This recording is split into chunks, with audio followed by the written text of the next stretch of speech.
We are back despite T-Box's best efforts to get us canceled there. For you guys who didn't see it live on Friday, I'm so sorry because the copyright infringement has got us. But he was playing Back in Black as he put on all his black Underdog gear and made his return. But that's back up there now. If you haven't watched that, check that out. Super exciting day here, just in general, though. Underdog released their first sports book in North Carolina. First bet was placed today, so that's super cool stuff. Something they've been working on for 3+ years now. So props to them. We got best ball advancement. I sadly didn't get any of my double dribble teams or my best puck teams through, but hopefully members of the community did. And best of luck in the next round there. And then we got free agency frenzy going on in the NFL streets right now. All these moving pieces. We will talk through the majority of that on off and on the clock on Wednesday there, but we got to get a pulse check right now on our guy Nez Takes, because is he ready to capitulate on Russell Wilson being the future of his franchise? Hey, slow news day, first off. Second off, no capitulation on the Russell Wilson take. You will, though, get the full-blown opinion, though, on off and on the clock. I will save all the goodness. I've been thinking about this. I had the whole weekend to think about this, and I've got things to say, though. It's not just boo-hoo. We've got things to say on this, but I'm going to say most that for Wednesday. I will say he knew exactly how to get the Pittsburgh Steelers fans going with that Renegade hype video that he posted. Oh, man. People were in love with that. I mean, he just knew how to play the hits, man. He knows exactly what the fans want to see. The only thing that I will say is, like, they're paying him $1 million, essentially, to play quarterback. That's what we talked about on Wednesday. Not bad. Whoever did this was a team that was ready to contend, and the missing piece was that they couldn't spend money at the quarterback position, and you bring in a vet instead of a rookie, and you're ready to go. I love it, man. Like, I think it's great for you guys. Like, just in a vacuum, like, who sets you up better for success? Even if that offense is run first, whatever, like, who sets you up better for success?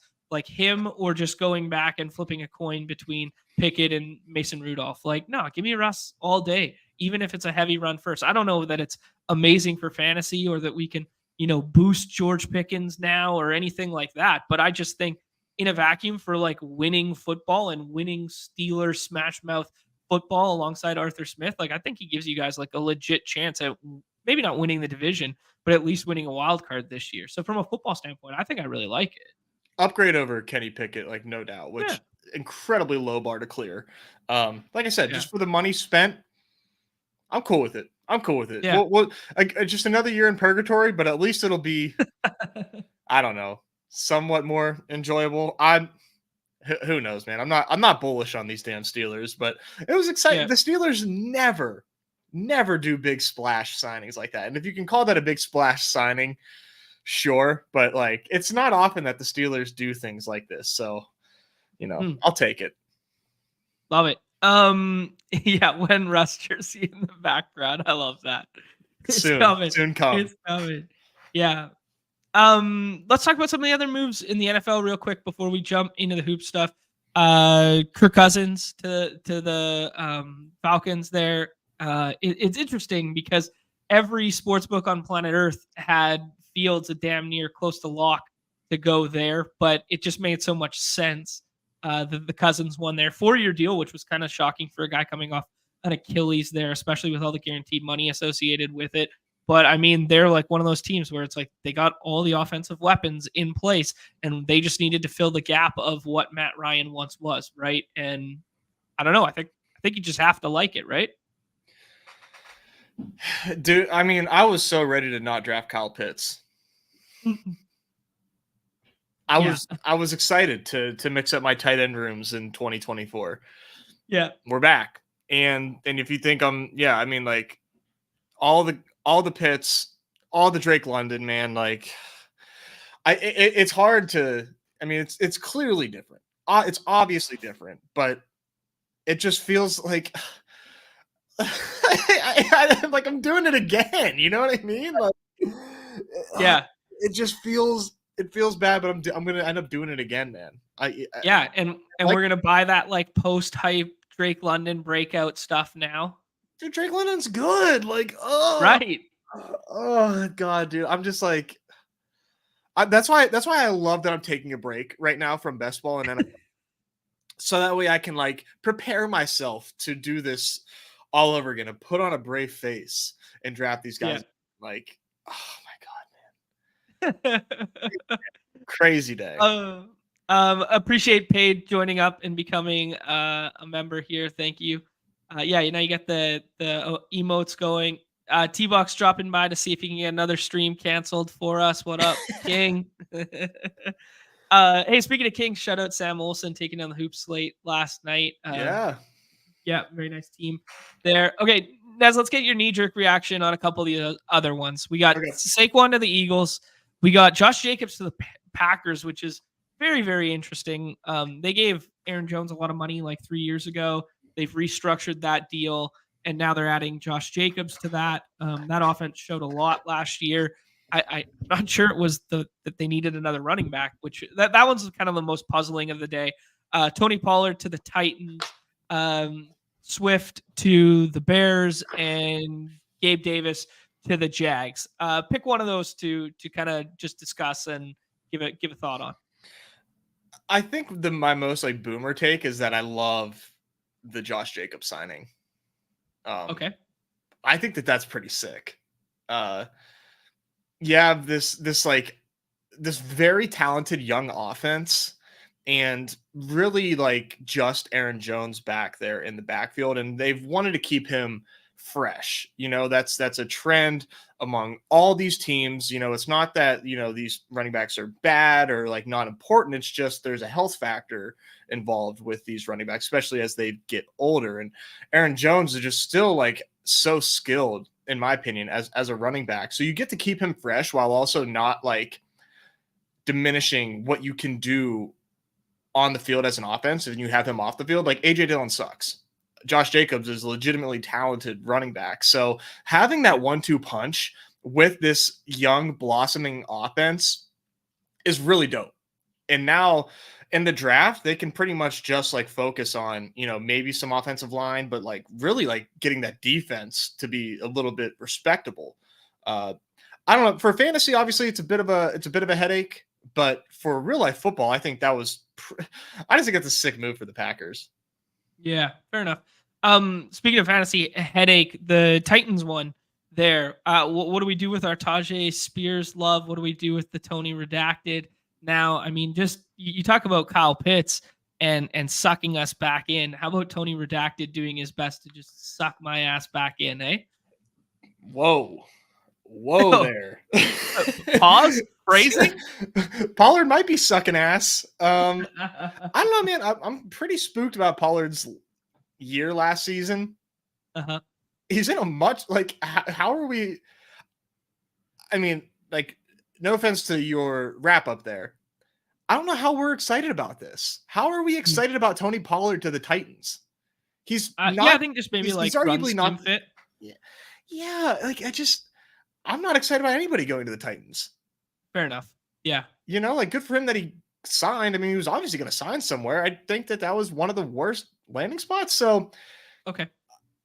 I mean, like I could be. I'm willing to be wrong, but my initial reaction was like, I didn't want Tony Pollard, and now I extra don't want him. Like, I would rather. What I'm personally excited about is for that Spears price to fall. People are obviously going to dock Spears, and he should be docked. You know, I think that's warranted, but that new price for Tajay Spears, I am going to be all over. Tajay Spears is the Tony Pollard now to Tony Pollard. Exactly. That's pretty funny. Oh man. Oh, apparently Sam won the puck contest yesterday too. So Kings Mount Rushmore stays Mount Rushmore for a reason. Yeah, GA bringing up a good point here. Yeah, Packers get up early, they score a bunch of points early, and then you just grind it out with Josh Jacobs. Love that there. Yeah, I mean, Numi's going to be looking for a JJ to JJ combo by the looks of it now. This is the writings on the wall here that they're going that JJ McCarthy route in the draft here, I think. Yeah, I'm not sure what they're gonna do, but Justin Jefferson is definitely like in flux right now as far as when to be drafted. Let's talk about the Saquon one and then move into basketball.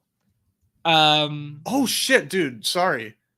What? Aaron Jones just got released. Holy shit! Like right now? It just hit my phone. Oh I'm my sorry. god! This is gonna be hard to do a show today, man, because all this fucking news is just gonna keep pummeling us. That is crazy, dude. That's wild. Holy. Wow. Okay. Well, I guess the Jacobs one makes more sense now. Dude, where do you draft Josh Jacobs now? Just like, don't put any thought into this. Like, I'm not going to hold you to this. 4th round, 5th round, RB 12.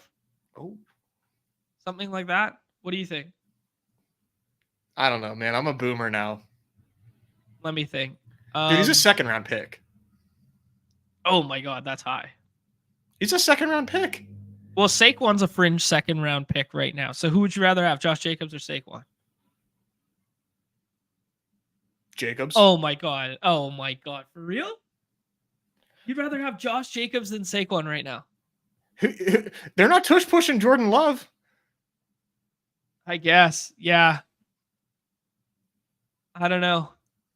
Chat speculating that Aaron Jones to Cowboys, Aaron Jones to the Rams, Aaron Jones to the Chargers. I mean, everybody's just picking whatever. I thought when Tony Pollard left Dallas that means Jonathan Brooks is coming. There's a lot of smoke around Jonathan Brooks and connections to the Cowboys organization, his injury history connected to the doctors associated with them and the recovery associated with them. I thought that meant Jonathan Brooks was just going to be the next Dallas Cowboys running back there, but I don't know. Yeah, Aaron Jones back with Mike McCarthy. He's from Texas, or he went. I thought he was. Aaron Jones is. Yeah, he went to high school in El Paso. There you go. I don't know. Maybe there's another one there. Guys throwing out everybody. I know, but yeah, Jones to the KVO. I love that. Yeah, no, but good. Like my genuine reaction was like knowing there's no competition in Green Bay, knowing I like the offense. Yeah, Josh Jacobs, I think, is a talented running back. I'd take him where we were taking him last year. Okay. Yeah, I think like ceiling of 3rd round for me, just because of the age and a lot of mouths to feed in that offense too. But yeah, okay. I see where you're coming from. Okay, let's have the Saquon conversation real quick, and then let's talk hoops. Sure. The Saquon one, obviously the goal line role gets diminished, right? But he moves to the most high-powered offense he's ever been a part of. Yep. Swift is out there. I don't really see anyone, usurping touches from him. Why can't he just get like 16 to 18 touches and be a better version of Swift was last year? What do you think? Yeah, no, I this is good for Saquon, man. This is a good offense to be a part of for rushing. Now, losing Jason Kelce obviously is like a problem. We'll see like what this offensive line looks like coming into the season, but yeah, I mean, I think Saquon's in a great spot. Like, yeah, like tush push aside, he's going to have some of the most volume in the league, and I don't think he's washed. So yeah, I mean, you just got a fuckload of money. So I hope not. Yeah, interesting. Turn me up, bringing up the fact that Saquon's actually 1 year older than Josh Jacobs, which kind of runs. I don't know. That one kind of caught me off guard for whatever reason. Yeah, I mean, it's for running backs. That's like 31 for running backs. Oh, for sure. Yeah. Yeah, I don't know. You could go Galbrain on it. Will they tush push less without Kelce? Was Kelce a reason like that? Chip saying that they got a replacement center already. Yeah, I don't know enough about Eagles' offensive line depth to comment. Yeah, me neither. That's not what I do. Yeah. Okay, interesting. We will do Yeah, we'll do 10 more of this on Wednesday as kind of the news settles, but it's fun to do it on the fly there. I think Chip's alluding to the fact that he was being facetious and he got me there. Let's talk hoops, man. A lot of moving parts on this slate. The majority of it starts with Boston.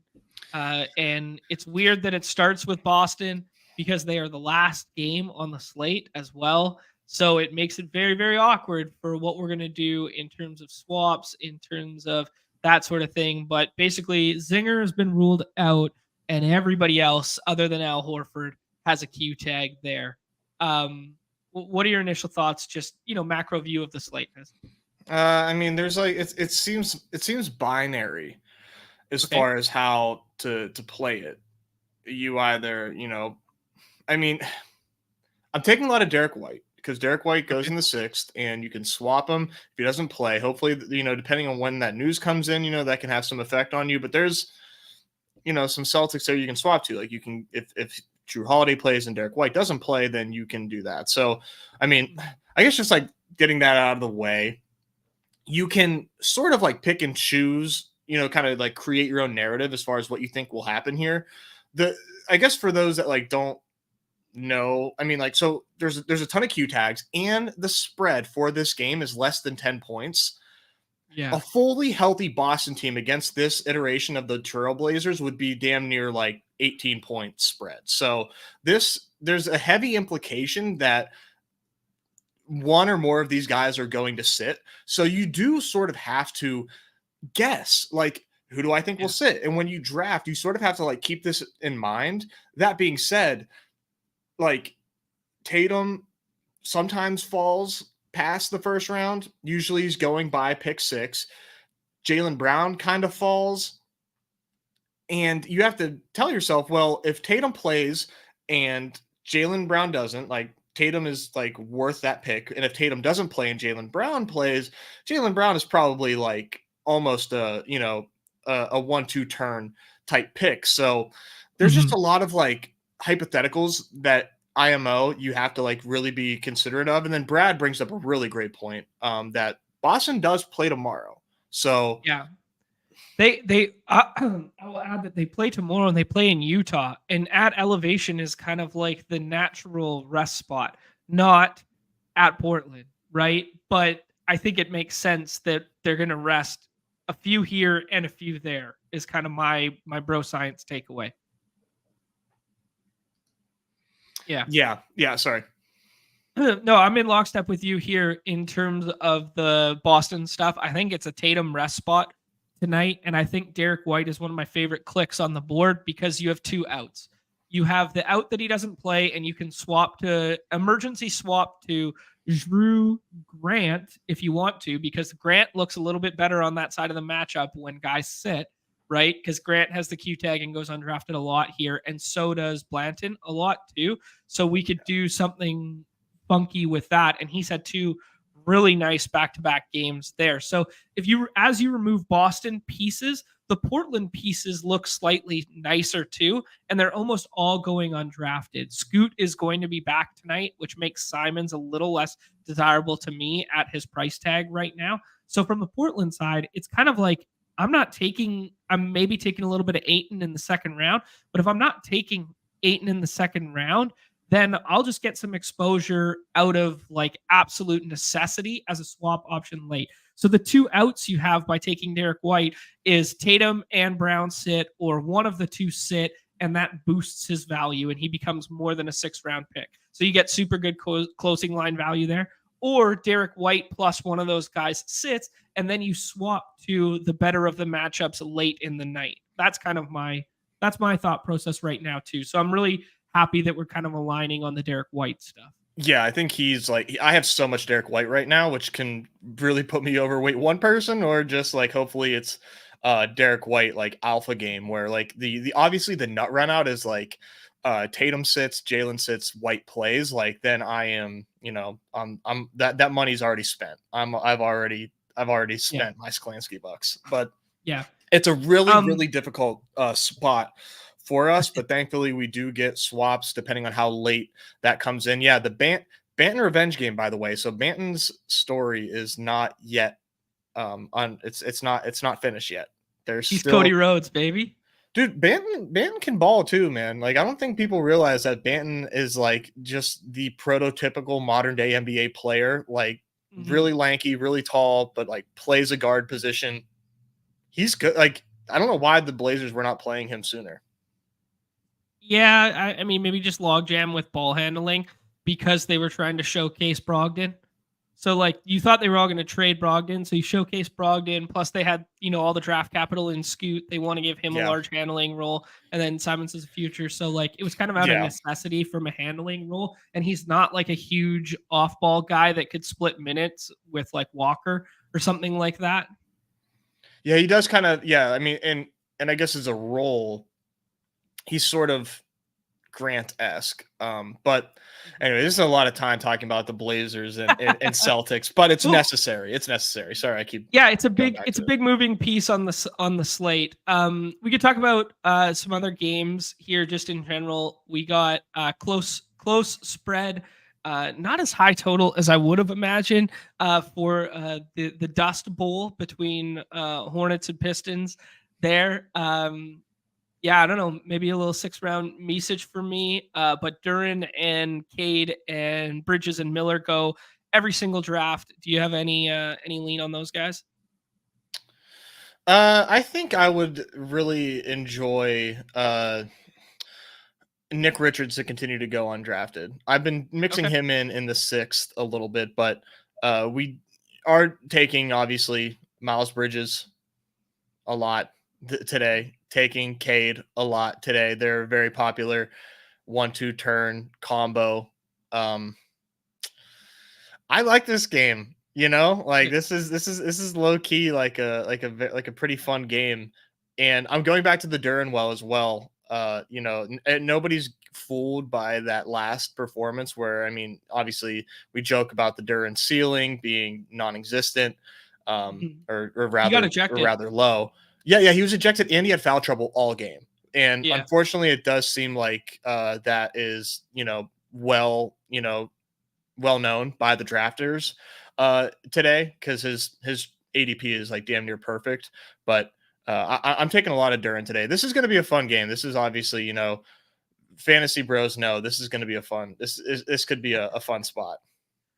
Yeah. Any other 6 round guys? Are you getting to Ivy at all? They've kind of been staggering the minutes with Kate a little bit more, so he gets a little bit better of a handling role from the bench side. So his role looks better at times there. Any other ones? No, that was a good shout though. I do like Ivy. Ivy is getting drafted in the sixth by myself included. Okay. Um, I mentioned Nick I like Richards. Misic. Yeah, Micic is definitely draftable, and then Brandon Miller. I'll take some Brandon Miller in this spot too. Yeah. He goes every draft. He's 28 or something like that. Yeah, I So mean projections will tell you that he's a little overdrafted, so he was falling a lot last slate, and he's probably going to fall again here just because projections in recent memory, outside these last two, like the last two slates have just been ridiculous, by the way. But Friday night, like projections crushed, I believe. So I think you're going to see a lot of people gravitating towards where the projections are telling people they should be, which mhm, I try not to do. like it. All right, Suns, Cavs here. Garland got banged up last game, left for a little bit, came back. Then he iced his wrist post game. I put him on the cover, not because it's the best spot in the world for him, although our flow chart low key indicates that we like a little bit of pace off versus the Suns here, though that's not as nice when Booker, Beal, and Durant are all back for this one, or presumably all back. It's actually a probable tag on Booker right now. We saw Levert move into the starting lineup in the absence of Mobley and Spida last game. Kind of expect the same thing to happen today, making him currently mispriced at ADP.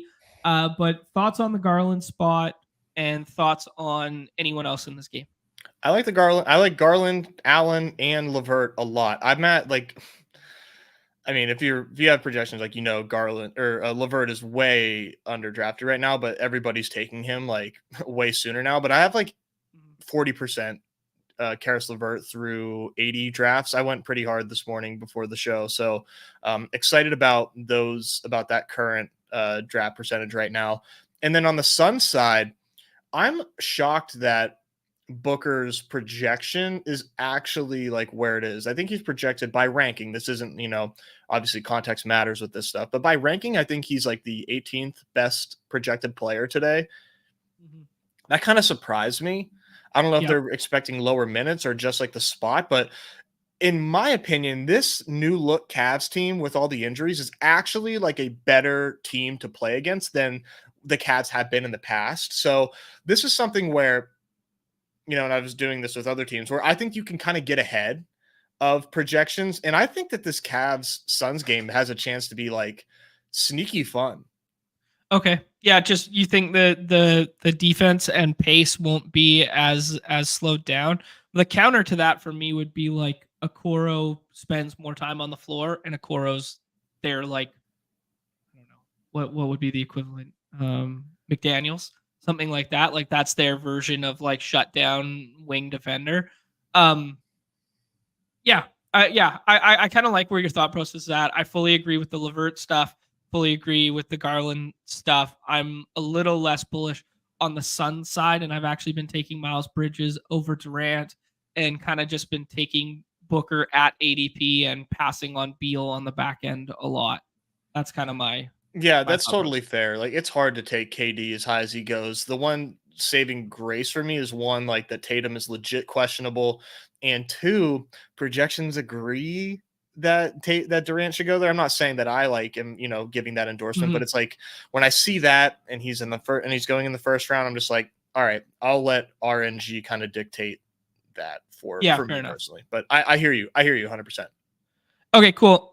We got Wemby coming back tonight for this Warriors game. Most likely no minutes restriction, but I say that kind of like I'm not 100% sure what to expect from Wemby tonight. Warriors without Steph, completely different animal without Steph. We saw them switch up the starting lineup a little bit there and start Trayce Jackson-Davis. Kind of expect them to do something similar tonight. I put Kuminga on the cover because I want to use him as a talking point because I have no idea. I would like to get to the Warriors. I thought the Warriors would be popping in this spot, and for whatever reason, Warriors are not really popping, and I don't know which of the Warriors to play tonight. So I guess 5th round Kuminga, ? Nez, what do you think? This is like for me, a perfect storm to go heavy on Jonathan Kuminga because you had the BS game last time they played where Vassell gets that like late ruled out when he was actually dealing with a hip ailment all day and they just never said it. Well, now Vassell's back.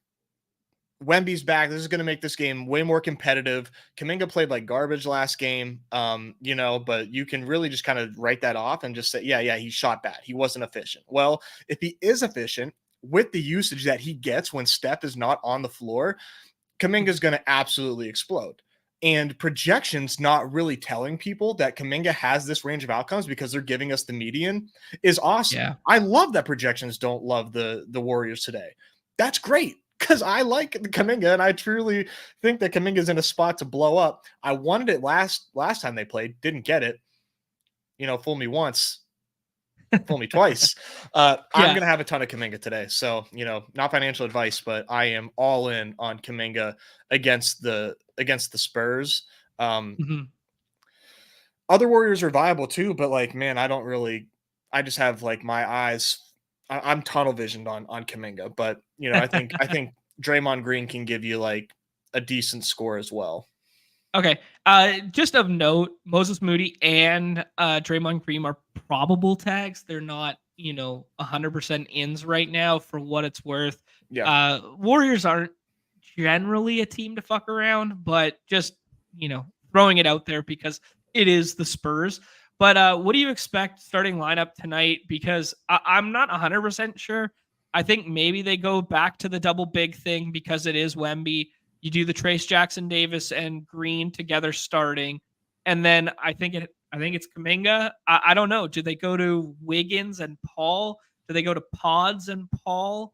Do they go back to Clay in the starting lineup? Like, what do you think here? Because I kind of feel like there should be a 6th round Warrior piece that we get to, like 227 total, 4-point favorites, low key, like pace up flowchart spot here, especially compared to some of the other lower totals on the slate. I don't know. Like, what should we be getting 6th round pods? Oh yeah, I did forget to like mention that last time that these two played, I was mixing in pods, doing CP3 as well. I think you can definitely and should be mixing in pods. Last time that these two played, like it was the Spurs skeleton crew, so there's we should be just kind of running it back with what we thought last game. Yeah. I'm gonna have a lot of Chris Paul today, and pods is 100% in like my 6th round player pool as well. Really excited about that. Okay. I want to look. Do you know what date they played last? I do. It was like 2 days ago, the 9th. Okay. I want to make sure that we got this right because I really want to look back. Okay, full box score starters. They started Green, Chase Jackson Davis, Kuminga, Paul, and Pods. So it was Wiggins and Thompson off the bench, and they both played 25 and 26. Moody played 26 off the bench as well. Kuminga played 30, which wasn't a team high. 31 from Pods was a team high, but yeah, Spurs kind of low key blew them out, and then they didn't. Yeah, or Warriors rather, but yeah. So that's what's cool is like we didn't even get like a full run of Kuminga and CP3. So we get that tonight, man. Like the flow chart is hitting like it's never hit before with the Steph usage, like replacement plus the Spurs matchup. Like I'm just like very much into Kuminga. Okay. All right. Yeah, I'm in lockstep here with Brad here that maybe Trace Jackson Davis is on a redacted play. Like he'll be popping on redacted. He won't be popping for us. He probably won't play enough to matter for us unless maybe that probable tag changes for Green. That could be something to note there. But like I think they could start Wiggins. This is where my mind was going. They could start Wiggins for the defense because there was some coach speak and some comments from Kerr that like they just weren't good enough defensively last time out. And like it didn't work. It didn't work in their first game without Steph. Like they lost to the Spurs. Like it did not work. So maybe they gotta, do something different tonight, right? Yeah, my pushback on that is like Wiggins was away from the team for a while. Yeah. Maybe. Yeah, maybe. I'm not going to draft Andrew Wiggins tonight, though, personally.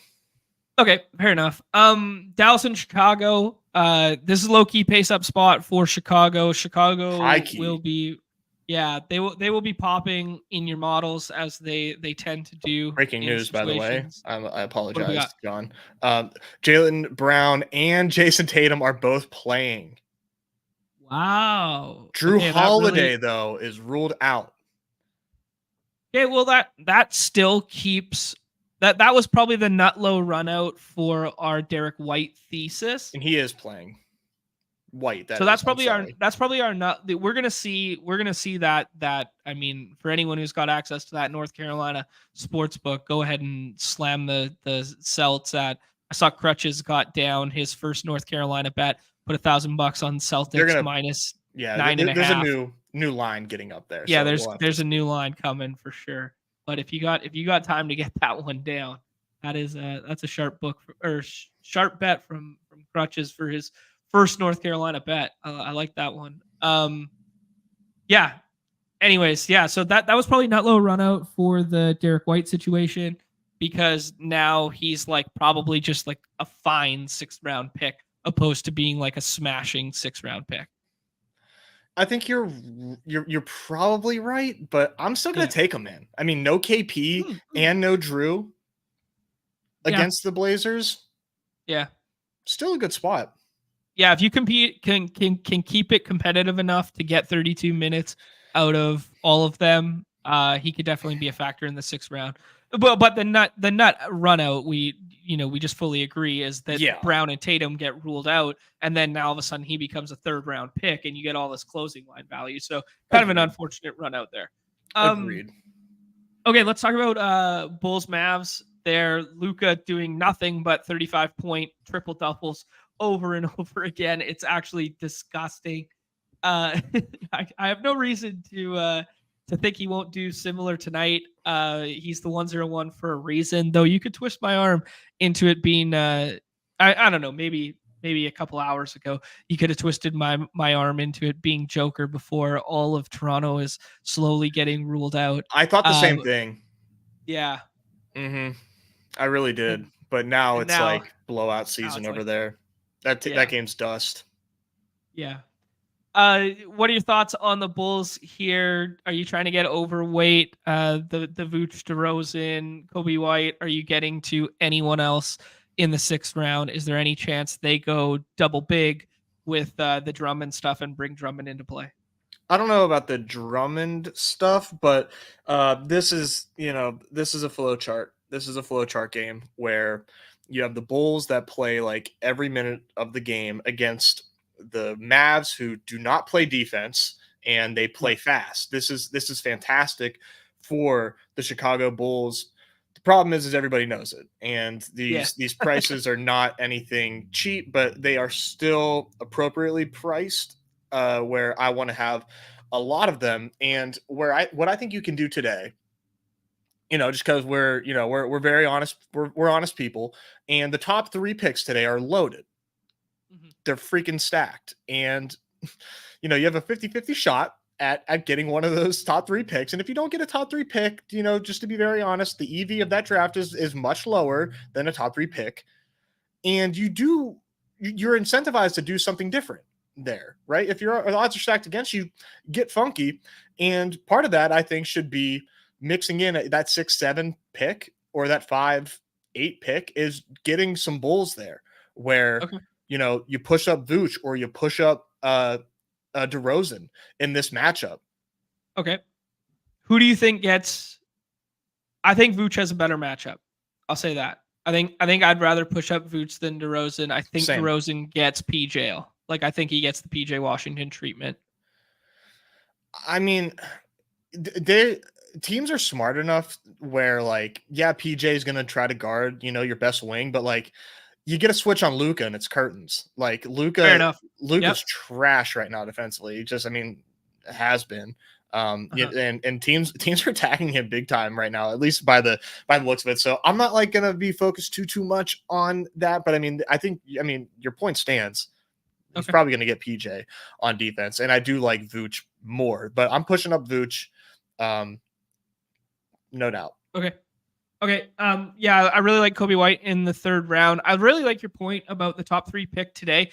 I think today is there's a clear line in the sand in the 3rd round too. Now that IQ's off the slate, now that whatever, that 101 looks really strong to me today because that 101 gets paired with like Kyrie and Booker or DeRozan and someone, and then there's like a sharp break, and you have to make the decision between pick 14 and 15 being DeAndre Ayton and Kobe White.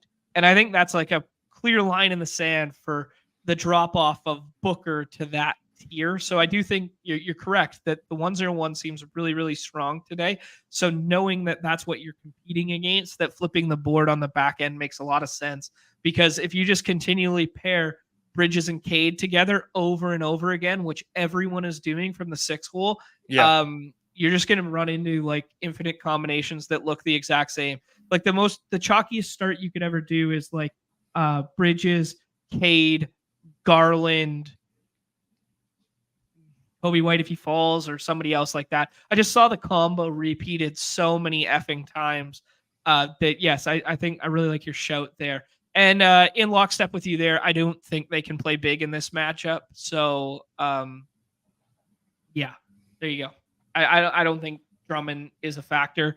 And I think I like the Vooch versus Gafford. They've been starting Gafford now. They've gone away from the one. Yeah. yeah. This is gonna be a fun game, man. This is gonna be I'll very say fun. I literally have a Bridges Cade Garland team as we Yeah, speak. Yeah, man. It's the chalkiest from the 6 hole start right now. I mean, Yeah, it could be the what more you you need, draft but these games, it could be what you need. Absolutely could be what you need for sure. Because I think all three are in pretty good spots. But yeah. mhm. Okay, last game on the slate there, Nez, because we already talked about the Portland and Celtics game. And Portland Celtics, almost everything we said about it at the front end now can be thrown out the window on the back end here, and it just does not become fun. Like this game, low-key does not become one that I'm overly interested in. We have a interesting spot at altitude in Denver. Toronto coming in. IQ illness already ruled out. RJ Barrett was throwing up pregame and on the bench like last game or something like that. So I think this might just be like a team illness being passed through kind of deal. But RJ Barrett's going to play tonight. Kelly O, Barrett, they're getting drafted every single draft, and they're the only two locked in starters. I'm not really sure what else to do with the rest of it. Maybe Grady Dick. I don't know. Who are you liking here? The flow chart suggests Jamal Murray, who I put on the cover. Yeah, this is going to be a really, really, really gross game. Where like a slate breaker could very well come from. But like, I don't know. I low key think that like Wemby 2 is in consideration today.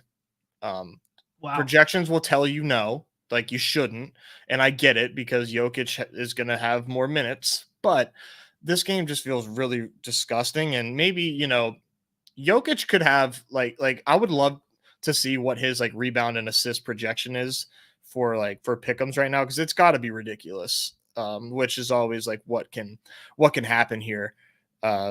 He's got 26.5 points. Like I would take the lower on that. Like this just feels like a game where For Joker? Yeah. Yeah. Doesn't that seem a bit high to you? 26 and a half?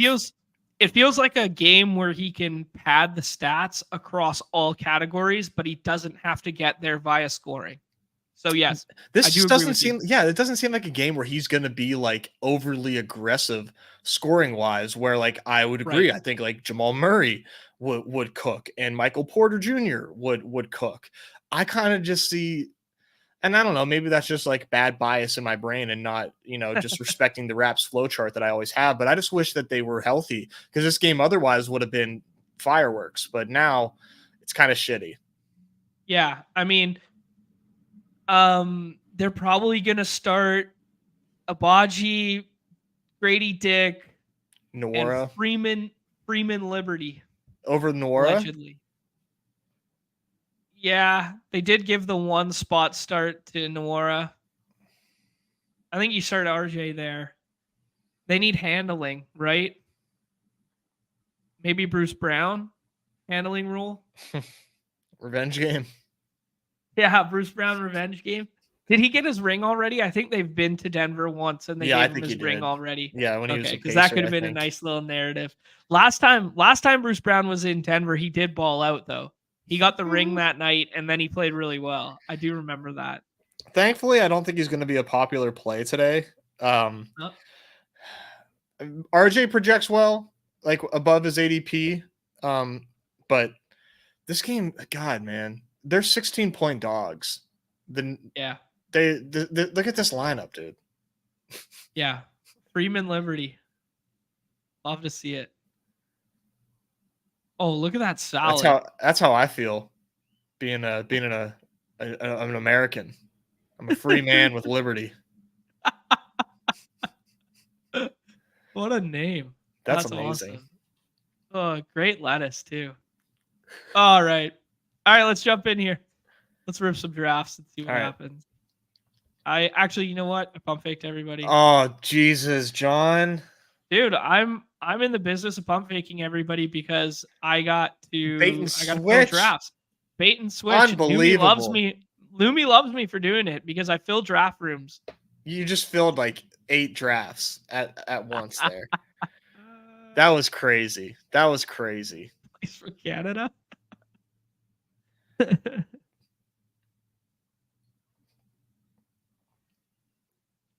Oh my god, man. This slate, dude, has a bunch of games that on paper I would like normally love.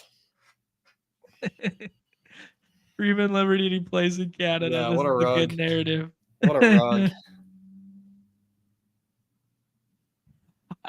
I'm here for the rug pull when he says for perfect game after saying dinger, to be fair. Yeah. It's coming, baby. Oh, So, Newy's coming to Canada in the summer. okay. Nice. So this is what are you gonna do with this 4 spot now that we have Tatum in? Are you Tatum over Durant here? Yes. Okay. I'll give it a refresh and get that Q tag out of here, right? Oh yeah, let's see that big green. There it is. Active, Yeah. active. Let's see here. Tatum. They still don't have any pick'ems up for Jason Tatum. How far did you see Tatum fall in any lobby? Did you see him fall past 8? No, just 8. Yeah, same. Actually, I saw him go to 10. Not to me, Wemby? just before me. Uh-huh. To I believe our boy Nick Pam Squad.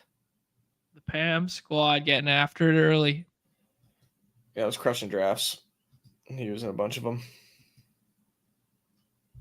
Yes, he wants me to show off the toggle. We hit it on the other day there. I deleted the ranks. I forgot about the toggle when I deleted the ranks. But yes, on desktop now, you could see that you could toggle by the projection. You could toggle by the ranks. I like Jared Allen here. You could fight me on Jamal a little bit. I like Jared Allen today. I'm cool with Jared Allen. I think the thesis for Jamal Murray is that he just like steals so much usage from Jokic and then becomes a guy you need, and it's double bubble. But Allen against these Suns without Mobley should have an absolute day. Okay.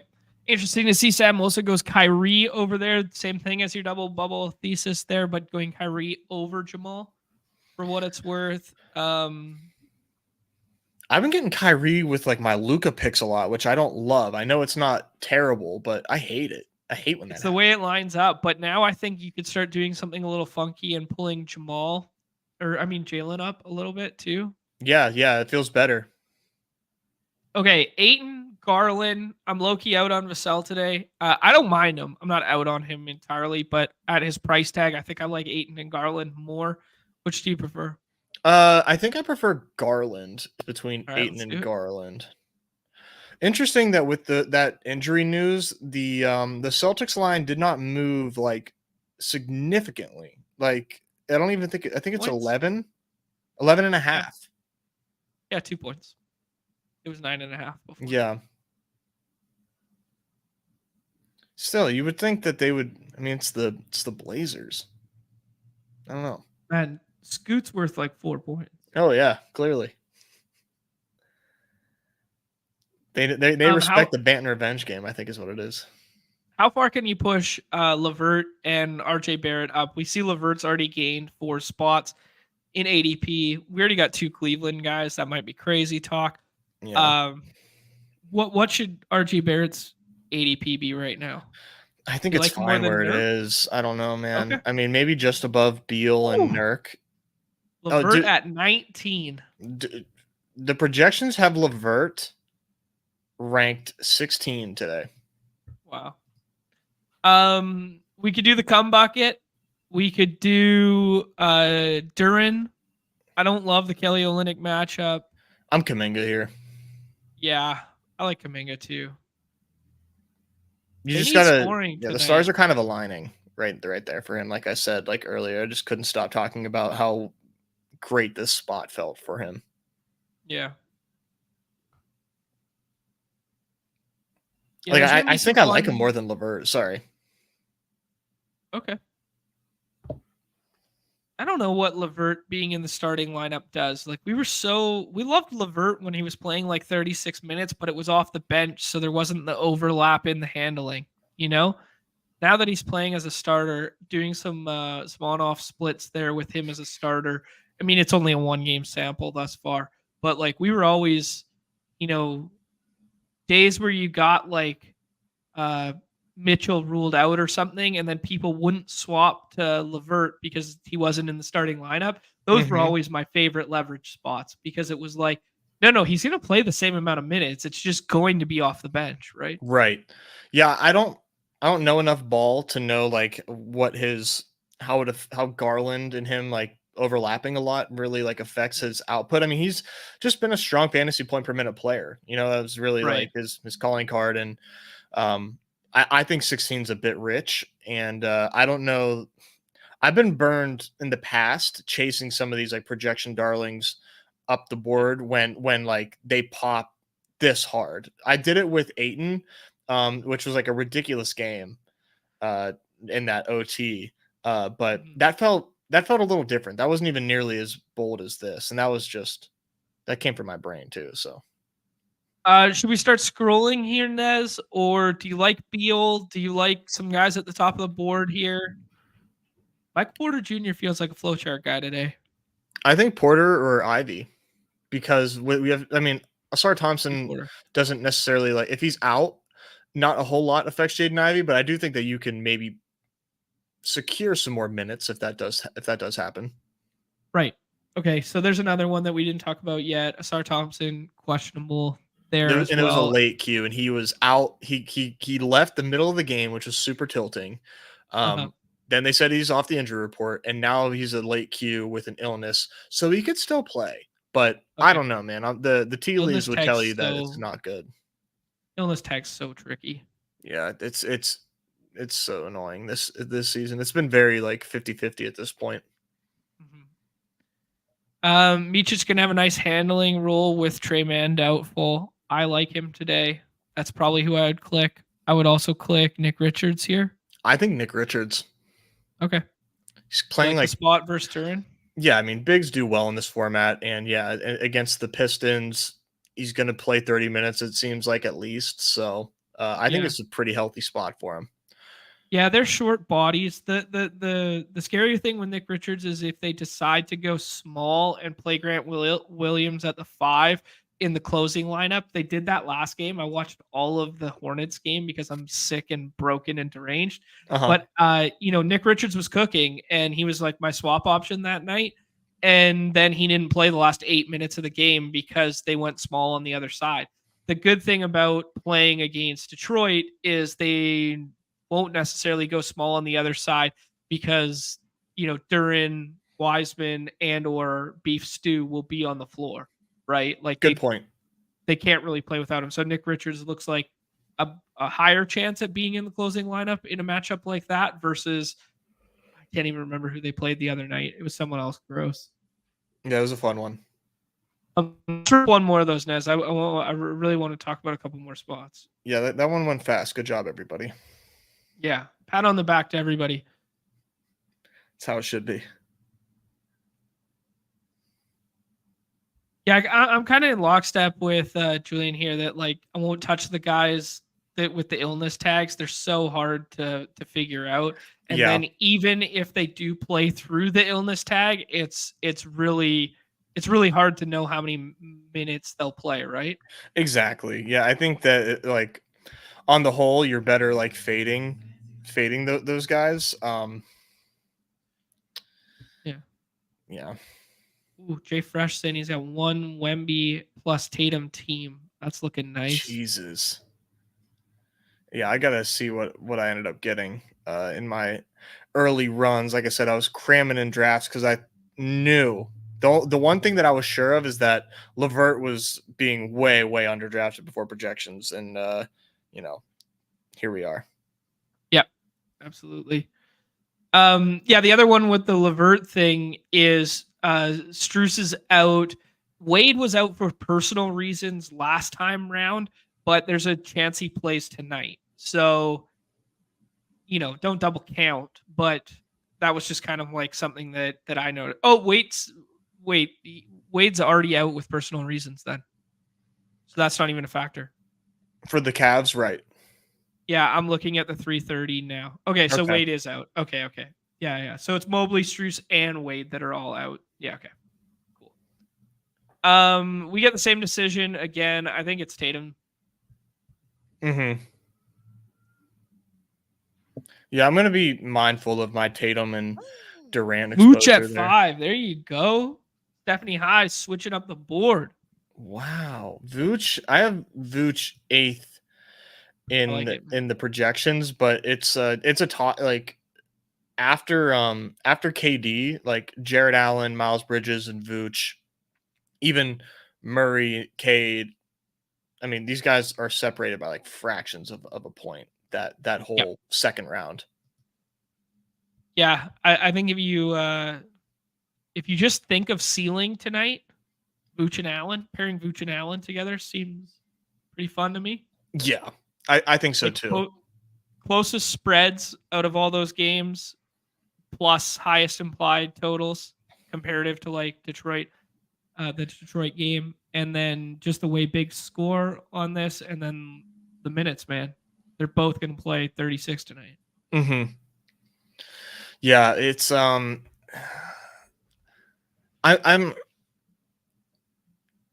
Cade has been balling, you know. Yeah. Low key just kind of seems like he's due for a bit of a flop, and I don't know. Okay.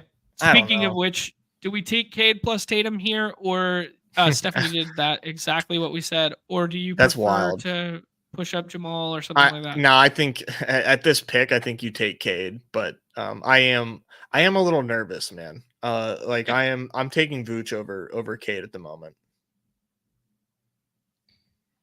I respect it.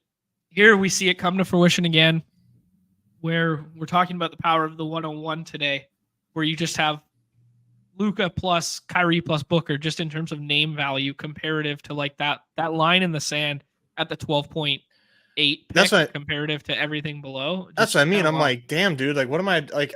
What am I to do? Like, you kind of have to. Yeah. Seems like you have to pair Luca and Kyrie, but that doesn't feel good. And I'm curious how often those two spike at the same time, or how often they cannibalize one another. Right. Yeah, fair enough. Nurkic, hello. Flipping the board. Love to see it. Kyrie and Booker go there.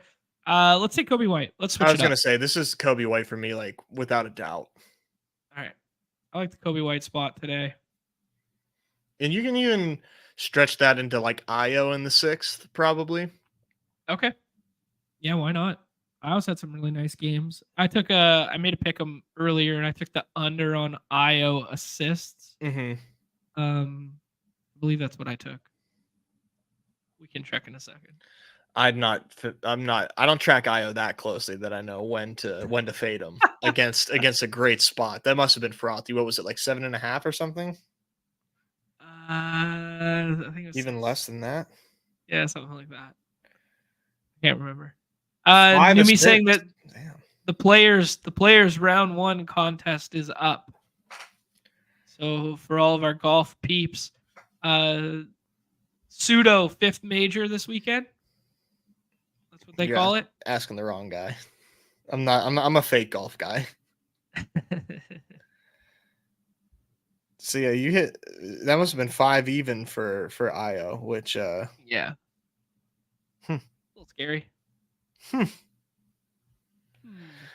Kaminga goes there, which is unfortunate. All the people are on all the same plays. Duran, I think it's Duran for me, but we already got Cade. That's bad. Is it bad? I feel like they do different things. They do different things for sure. I Yeah. like It's Duran just whether here. you like it better than Simons? Mm-hmm. Okay. Simons feels like a bad click now with all the Boston guys being in. Interesting to see names push up RJ Barrett there. That's kind of where my thought process was. You liked his ADP, kind of like where it was, didn't think it should move that much. I think I like him over this tier now. Yeah, like I totally understand the usage, right? Like that gets cleared up. Like he is the guy, like the damn near one and only guy now. Yeah. But I get a little spooked with the blowout risk. I mean, this 16 points just doesn't even seem like enough Okay. in the spread. Really interested to see if Names takes Kelly O, Simons, or Levert here. Be a very good indication of where the ranks are at. Yeah, it takes Levert over Kelly O. I knew that was coming. Yeah, so did I. I was just curious. I wanted to see it. Kelly O. with a little bit of ADP fall. Yeah, I mean, it would be a bad fade. Kellyo projects like player 20. We got a fall Right. here. It would be a pretty bad move to not take him. You just one of those things you just got to do. If he's falling consistently, then maybe we can decide to fade. But that's a good pick there. Love it. Love it. See what Stephanie does. They've been cooking this draft. They go Horford. Damn. Interesting. Playing the hits with the bigs. Always paying attention, man. Stephanie's got to win this year. Yeah. Always paying attention what people are doing. Vooch at 5, pushing up Horford. Interesting stuff. Let's see what my best see if I can find a good Tatum team to gloat about. I don't have any. I've only done like 10 this morning. Last night I was at a disadvantage because I was going to do some last night, but the contest wasn't up. It was the previous contest. And then by the time I wake up this morning, it's already like 20% full. Still, I've been sleeping a shit ton. Went to the spa and shit this weekend to just try and get rid of this nasally that's going on with me health wise. Got to get some nose strips, dude. Yeah? You a nose strip guy? No. Oh, dude, it'll change your life. You'll breathe like you've wow, never look at breathed there. before. Nick Richards. Nick Richards pick there too. Who should we scroll to, Nez? Well, I guess if you want to scroll, I was gonna say Draymond and just make this like a projection team, but if you want to scroll, Micic. Let's take Micic. Odds? No Warriors on this team? Oh, I fucked up. Sorry. Oh no, you took Draymond too. Oh shit. Fucking A, man. I'm off my game. Projection, bro. You're a slave to the computers. We all know it. I am, yeah. Hey, Names took Micic snap pick, so he obviously has him ranked quite high there. I like the Grant pick. I like Grant tonight. I'm not gonna lie. Just feels like a good play. Yeah, Grant's fun because he's got decent usage and you get a swap option there as well since he's legit Q. I found a pretty fun Tatum team. Okay, let's hear it. Tatum with Miles Bridges, Kobe White, Darius Garland. Ooh, that's fun. RJ Barrett. Oh, fun. Karis LeVert. Oh, nice team. Thank you. Look at that CLV. Baby. Give him to nice me. Team, Nez. Neumy going to come through with a crosshairs. See ya. How dare you? How dare you? I love that CLV. Nice team. Yeah, I mean, like that's one thing I've been thinking a lot through this year. Like I haven't been doing, I don't 150 like a lot of you guys do and stuff. I play like 50 to 70 basketball lineups 4 days a week. Let's call it maybe 5. You're a healthy guy. Congrats. Yeah. Like I have a little work-life balance here, and I don't know. Like I've had 2 wins under my belt this year and that sort of deal, but I haven't done one main win and one side win. But I think a little flaw in my process this year is I just haven't been getting in early. My draft windows have all been to the tail end of whatever, and I'm chasing teams up the board. Like, I'm playing LeVert at pick 16 versus guys who got LeVert at 35. So I think one thing I got to amend for the last month of silly season here when closing line value becomes a big thing is I got to start getting in these drafts a little bit earlier in the morning. It's like you're playing 2 different slates, pre ETR and post ETR. The way the drafts landscapes change is just like it's insane. And if you play these enough and you pay attention to projections enough, you can tell who the projections are going to like. And you can kind of game them that way and try to get your CLV in and then take your fallers after. There's definitely a lot of ways to do that. You can still win by waiting late, but I think you're better served optimally to try to get some in early, though, obviously, Yeah. just to get a few in. Yeah, I've definitely been noticing it. Like we were talking yesterday behind closed doors about like, I had a losing day yesterday, yet I had 27% AD, 24% Nas Reed, Yeah, I don't, dude. and How did you? and s- and someone else. Yeah, I don't know. My cumulative exposures have been really good for the last couple of weeks here, and I've just kind of steadily been losing like 40-50% every day because of like one landmine in every lineup. It's kind of interesting.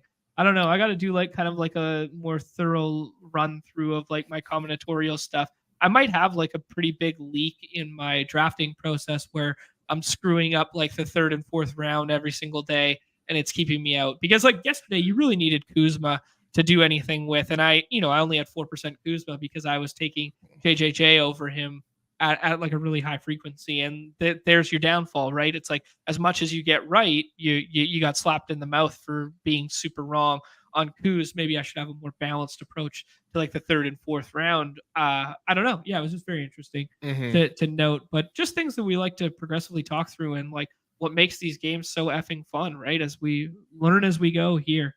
Okay, let's tie a bow on NBA. Dude, Gafford has a scroll down today. Don't think it's the worst idea in the world. We alluded to the Misic one. Ayu can obviously do a little something if DeRozan gets put in P jail. We both talked about the pods one. Grady Dick probably going to start. Could be fun. Trish Jackson Davis probably going to start. Might not play enough minutes to matter, but just in consideration. Grant if they close small, but now we're getting really, really thin.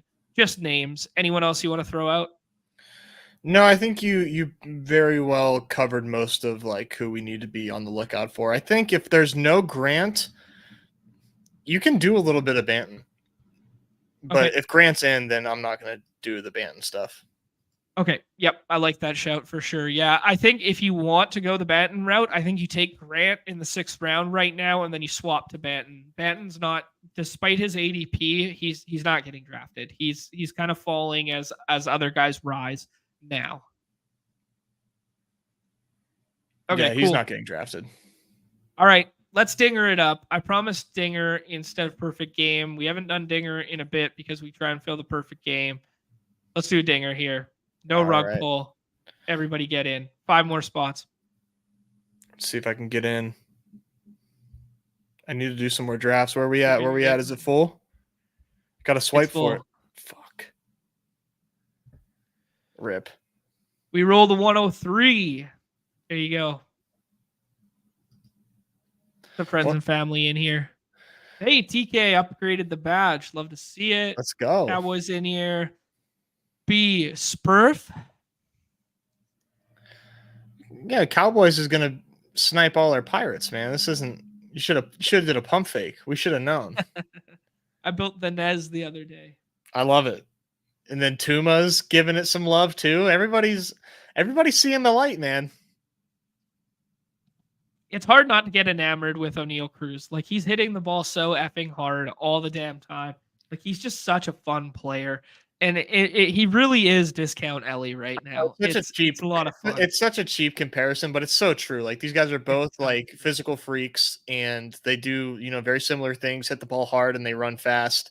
Ellie steals more, but I know we haven't seen a lot of O'Neal Cruz as a major leaguer, really, but. Mm-hmm. I mean, I'll take his hit total over Ellie's, personally. So I don't know. People are getting a lot of FOMO because O'Neal's hitting some rockets. Shohei Ohtani. Yeah. At the 1? At the 2. Oh, at 2. Okay. Don't hate it. I don't hate it. I don't hate it. Soto for me. Soto's having a hell of a spring too. He's got What's 4 the blurb tanks on already. Judge? I'm in on Soto. I'm just curious. The blurb on Judge, out Tuesday with soreness. And he's falling again. Yeah, not expected to return to play until Wednesday. 2 for 14 with a double in 6 games so far this spring. I mean, not that matters. A lot of guys with, big money deals and big superstars, they're just working on stuff. in spring anyways, but Judge is falling in a big way in this draft. That is so man, oh man. I mean, I don't know, man. Like It's not Judge, if you had to pinpoint a favorite to lead the big leagues in home runs this year, is it Aaron Judge? I mean, I think so. I think so. Should Or he's up there. Or he's got to be top 3 if he's not. Like Pete Alonso's going to be up there. Yeah, Matt Olson will be up there. Should he be? I mean, Judge at 6 is ridiculous, dude. He's projected for 44.5. Yeah. Ohtani's 40.5. Pete Alonso's 42.5. This is just on Underdog. Matt Olson, 42.5. Kyle Schwarber, 39.5. Like, this is insane. Yeah. What's your on? 39.5? I think even less than that. I just lost him. 37.5. Okay. Like, Aaron Judge is not sitting out more than like one game a week. And in those games that he is playing, he's smashing. So I think this is insane. Personally. This Yankees lineup is like insanely good too. Yeah. It's insanely good. Like I think people kind of scoff at the compilers on this team, but when you have compilers plus Soto and Judge, that makes it good. Yeah. That makes it good. That was a pretty big Matt Olson fall there, and it's kind of funny because you don't end up with a unique combination because Tucker went ahead of Corbin Carroll. That's kind of unfortunate. Yeah, that's funny.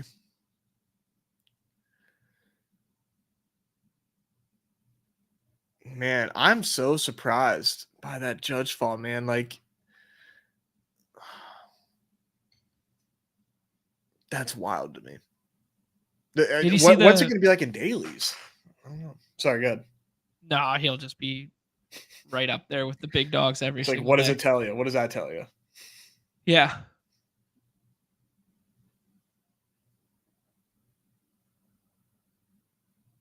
I think I got my favorite start so far on the weekend. Fuck me. What'd you do? Oh, Michael Harris going. Okay, we got Juan Soto. I take Mike Trout here. Would you like to take anyone other than Mike Trout here? Let's take Mike Trout, baby. Let's go with the goats. All right. I got my favorite start on, I guess it was Saturday or Sunday morning there. Acuna, Trout, Vlad. That's the second time I've got it.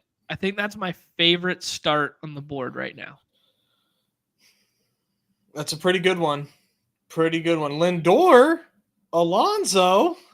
Wow, flip the board. Let's go. That's what I'm talking about. Flip the board, stack it up on that side. Let's go. Devers, we got Vlad here if we want it. I've been doing Vlad a lot more lately. Dude, we got Garrett Cole too. Oh, dude, Cole's done. Damn near. Oh, did you not see that? No, I missed that note. Oh yeah, dude, he's getting an MRI in his elbow. Oh, okay. I was wondering why the Cole flaw was happening. Yeah, it'll be interesting to see where he goes. Yeah, let's do Vlad. Yeah, Vlad seems like a more unique start than Luis Robert.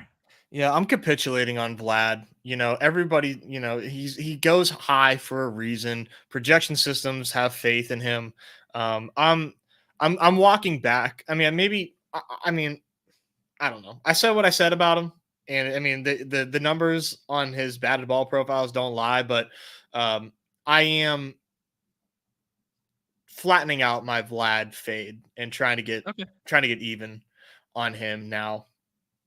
He hits the ball hard and he's still young. That's like dude is a damn near generational tag on him as a prospect. He's still super young. Yeah. Man, from our very first Dinger show this year, we talked about this, Chip, that the never pitcher, we did it with Pete when Pete was asking, you know, what's the meta, what's going on here? The biggest risers and fallers for spring every single year, rookies and pitchers. That's the big news items that always come out. Occasionally you'll get like, an oblique strain from a middle infielder and he'll fall, 3 or 4 rounds, something like this. But this is what's happening this year, and it's 100% correct in my opinion that the biggest movers, risers and fallers will always be in the pitching category, right? And it's what makes zero pitcher equivalent to zero RB. 100%. 100%. I still think, with that being said, I don't know, maybe I'm just too stubborn. I think you can still do 6 pitcher teams. Yeah, there are pitcher injuries that happen, but it's not impossible that you draft 6 pitchers that, are healthy when it matters Right. most, and they're also really good. Yep. It's just not as likely. But when that does hit, It hits in the a big payoff way. is massive. Payoff is massive. Yeah, like the Yeah. the last 2, I think last year was a 6 pitcher team, or maybe 6 healthy pitchers, and the year before that Yeah. it was 5 7 pitcher healthy team, but pitchers. 6. Yeah. So I mean, yeah, you should expect to be down a pitcher, but it doesn't. That's not how it always plays out. But more often than not, it does. So yeah, I did a show with Billy Jones, Sports Viz, BJ. Yep. On his show. It was really fun. And he was bringing up the fact that I have that video on my channel from pre 2023 Dinger season, or Okay. pre 2020. No, it would be 2022 Dinger season. Sorry. So the year before last, where I was talking about zero pitcher as a strategy. But I was taking it to way extreme lengths. I was like, yeah, draft like 10 hitters and then go like 10 pitchers. It was close, but Uh-huh. not quite. Like, I think the point is to do like 7 or 8 with it. Yeah. I don't think 9 will really be optimal ever, but yeah, less capital, more pitching is probably the move. And did you see the show he did with baseball yet? No, I haven't watched it yet. It's good. It's good. And he does the draft capital thing like Leone did with Oh, yeah. positions, but they Sweet. looked specifically with pitcher Yep. and less capital spent. No matter if it was like, because it factors in the capital spent and the quantity, and that all Okay. determines your bucket. The lower tier of capital and a number spent like outperformed almost like every other bucket. It was Interesting. yeah, it was pretty wild. I like the stack here with Bo. But yeah, just to What like was expand on that really quickly. Sorry. Uh-huh. No, go for it. I Um, was gonna ask you what the Garrett Cole price tag should be now. I don't know how you can draft a guy that's getting an MRI on his elbow at the moment. Huh. That's Scary. really not good. No, it's not. That But is what's the tipping point when we're playing a contest that is weekly scoring that you can win $100,000 with? What round is the tipping point? Like this could be the only window in this whole thing. Like say that MRI comes up negative. This could be the only contest window that you could get Garrett Cole in the 5th round. What's that tipping point?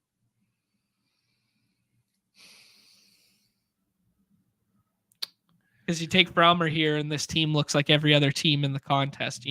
Like I don't think we should take him here because Springer's here, and we get this Toronto stack. But like, what's the tipping point for Cole? This feels like now or never. Right. So So would you probably take 5th Cole or round. would you do the Springer pick? I would do Springer. Like I'm just Just so stack it. that there it is just so bad when you get an Yeah. MRI on your elbow. Like they're not gonna find nothing. It's either like really bad or kind of bad.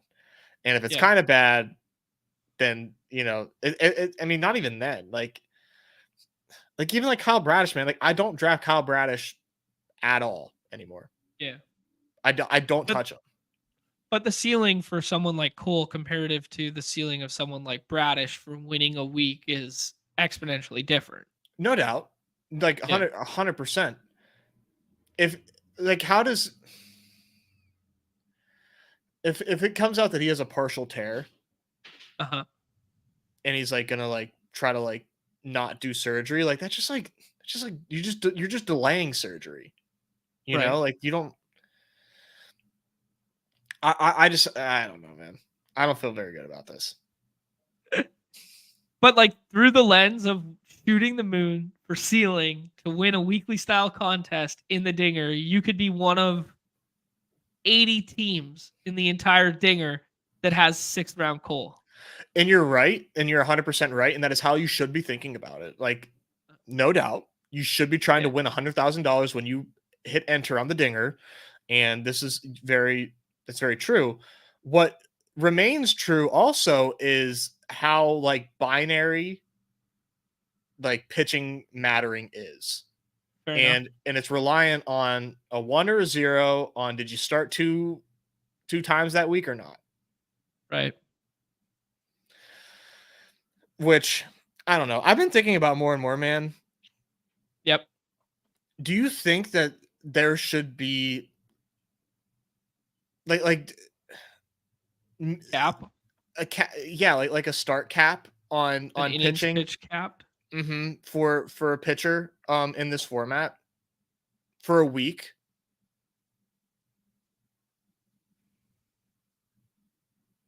I don't know. You know, Yeah, I don't know. It's a very interesting question because I feel like when I you feel like do something has to be done. yeah, when you do zoom down the rabbit hole as far as you can possibly go and you do turn this contest into week 17's all that matters is forecasting 2 start weeks for certain guys, right? Which like can't be done. There's Right. no like there's no way that you can predict who's going to start twice. You can have a better idea of it being, you know, the better pitchers that have thrown more innings. Like that can be guessed upon, but you know, it's so random. That's fair. That Ooh, Langford at 69. mm, Nice. Webb to start our rotation. I feel like we do this all the time where we do 5 like this as a start. yeah. And we start our rotation with Webb. Would you prefer Snell if Snell signed this week to Webb? I think I like them both, man. You can do whoever here. I'd like Snell or All right, let's Webb. do Snell this time. Feels like the ceiling's higher with Snell. Definitely. Yeah. Which is, you know, probably what you should care about. Okay, let's say Snell goes to the Yankees to fill the Garrett Cole role. We get bad news on the MRI, and Yankees are like, holy fuck, we're poised to win this year. This is the worst thing that could possibly happen. Let's fill the void with Snell. Yeah. They give him like a 3-year deal, whatever. Would you rather have Blake Snell, lefty in Yankee Stadium, or Logan Webb, lower K rate, righty in San Francisco? I think for this contest, I think you just do Snell. Okay. But I have been doing a lot of Webb. Yeah. Ceiling's higher for a weekly start. Mm-hmm. Kind of a similar question there. Freddie Peralta, Jesus Luzardo, or Grayson? I'm a Grayson stan, but I like Freddie too. Freddie's a monster, but I do worry a little bit about which I don't think will happen because I think the Brewers are underrated. But if the Brewers are not good, and they might protect Freddie potentially, but I don't know because they don't really have a great rotation to begin with. So, you know, I think they could be like a high quantity type of pitching staff. You know what I mean? Where like it's a lot of openers, a lot of bullpen action, but Freddie's are only like one of their only legit starters, so maybe that's like their chance to give their bullpen a rest. Okay. I don't know. Also, okay. Low key too with Logan Webb. I mean, who is really giving him more points for this? But Chapman being there is like not a negative. Right. Yeah, for sure. Like for a guy who's a ground ball pitcher in a good park to pitch already, like the fact that you have the best or one of the best defensive third basemen in baseball, like I don't know how much that moves the needle, but anecdotally for sure. Sam Wilson bringing up a good shout here that playoff should be 2 weeks cumulative scoring instead of 2 1 week scores. So this is just an important note on a macro level for those playing this contest, that the way the playoffs are scored is week 1 in the playoffs is then scored, and then week 2 in the playoffs is then scored. So yeah, there's some merit to that. Yeah, I think maybe in a perfect world, that's what you do for pitching, where pitching is just like that, and then your batters get a chance to reset. Because I do really like the idea of like 2 1 week periods where you have a chance for more guys in your lineup to pop and matter. Over the lobby popping off with no badges. Love to see it. An interesting thesis from Wu Tang Killer Beast here. Little Scott Boris gonna get some guys That signed is here so now funny, that dude. Cole's going for MRI. That's pretty funny. That's hilarious. TK is in our draft and suggesting that no cap, embrace the randomness of the 2 starts. I respect it. I respect it. He's for asking, do you want to stack your pitchers with your hitters, hoping that more games when it comes in the playoffs? I mean, there's definitely a little bit of merit to that because wins are also correlated. If your hitting goes well, the wins go well, but like we're talking fractions of correlation there. I have seen certain people take a lot of pitchers from the same team. I don't know if that's a hedge for 2 start weeks, but like putting like 3 pitchers on the same staff together because they like the finals matchups, or they like the finals park, or they like the chance at least getting one of them for a 2 start week. I haven't done enough research to know if that's a good strategy or not, but that's something that some smart people are considering. Nez, we're back up here. Give me a name. Dude, I like CJ Abrams, but I know that doesn't align with the community. Or Churio. Right. You want to do Churio? Let's do CJ Abrams because I don't take a ton of him, and you could tell me why we like CJ Abrams. I mean, CJ Abrams was a top prospect for the Padres, gets traded in that. I think he was part of the Soto deal, right? Soto deal, yep. Yep. Like small frame, but managed 20 homers last season. Maybe what if that's not a fluke? What if this kid can actually just like kind of tattoo the ball a little bit, and he has speed? I don't know, hits lefty. I don't think that he's going to stop hitting leadoff. I don't see like an Astori Ruiz situation here. I think that he's got more pedigree than that. So I just think, he's hitting leadoff every day with a little bit of power and the ability to steal bases. I think we're kind of overlooking this guy because he doesn't fit the bill for what we typically like in this format. I get he's an infielder, and so like you're paying a bit of a premium for a non-power infielder, but I like him, man. I'm coming around on that. We lose Mitch Keller. Damn. It's too bad. Bobby Miller? I don't take a ton of Bobby Miller. Neither do I. I would probably rather take McLean. But Matt McLean, the oblique doesn't scare you? Let's take Bobby Miller. No, I don't take a ton of Bobby Miller. Okay. Yeah, McLean probably should be a riser right now. He's back playing. Yep. I mean, all these Reds infielders are rising in the biggest way after your boy Noelvi failed his piss test. Yeah. So that opens up a little bit of a logjam that, we were talking through was naturally going to work itself out, has naturally worked itself out by the fact that Noelvi was on the pad there. I don't know. There's this little fun tier at pitcher here between Perez, Bobby Miller, Grayson Rodriguez. Like I find having, and I lean the Perez route, but I find that I have a lot of them as like my SB2 or 3 on a lot of staffs right now. Me too, just man. Because of the ceiling in this range. The ceiling in this range is like so comparable to like 3 rounds ahead of it. Right. Especially when all that matters is 2 start weeks. Like, yeah, I love this range. I take a lot in this range, obviously, with a lot of Mitch Keller. Kodai going 102. My bags are already packed with early Senga, so like I haven't been buying the dip. maybe I should, but Yeah.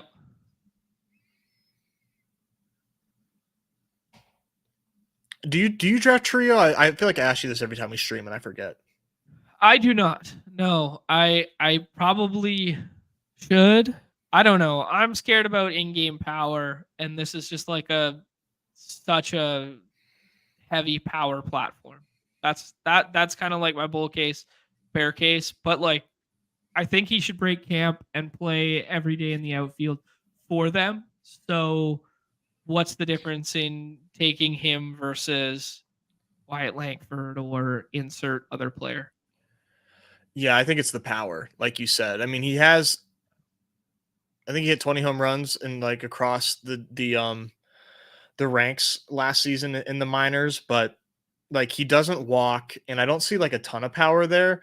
I am Yeah. taking him more and more just because he is like a top prospect, and there is a chance that he just has like a great season. And I like all like the stack partners that you can pair with him are really easy, like Adames, Contreras. Yeah. I've been doing a lot of Reese Hoskins lately.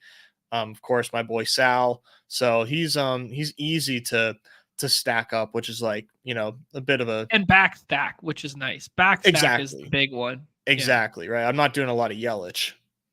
Yeah, fair enough. Daniel goes there. We should be probably honing in on who we should be considering to pick here. So Uh I don't know what you like here, but I think as far as like pitching goes, I like Kelly, Bassett, and Sale. okay. You could do Steer.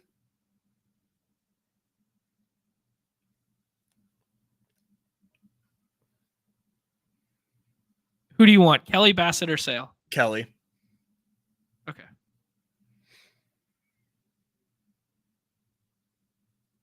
I think Kelly's game is going to age pretty well. Okay. I mean, we got some pretty high strikeout rate guys where like innings might be the concern with the top end of our staff here. So pairing it with Kelly makes a lot of sense opposed to pairing it with Sale because like Sale's like, highly volatile in the same way in which these guys are volatile. Mm-hmm. Sawinski sets up some backstack stuff. Varsho, I don't want to have 5.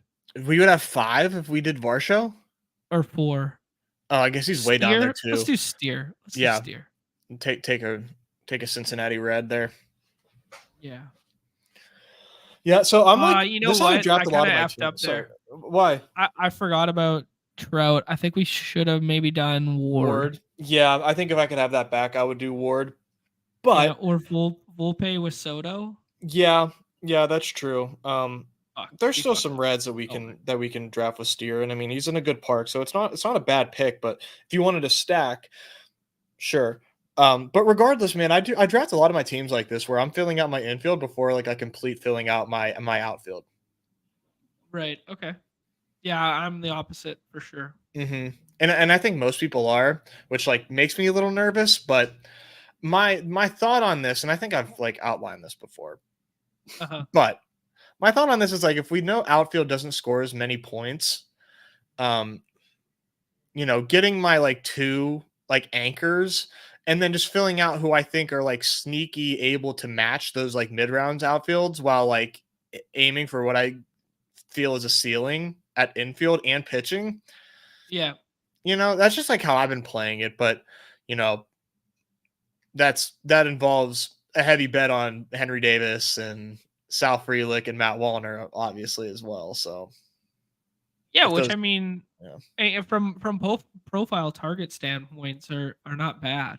I mean, yeah, those are good guys to be taking shots on, but it does really consolidate your ownership on like a pretty volatile strategy with some back end guys where you have to hit on at least one of them in almost every draft. Sometimes too. Yeah. Sometimes too. Yeah. It's risky for sure.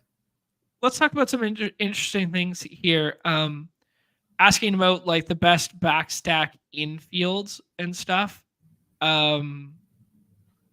Taking Nate Lowe after nobody else, like you have no Texas guys, and then pairing Jung with him on like the backside.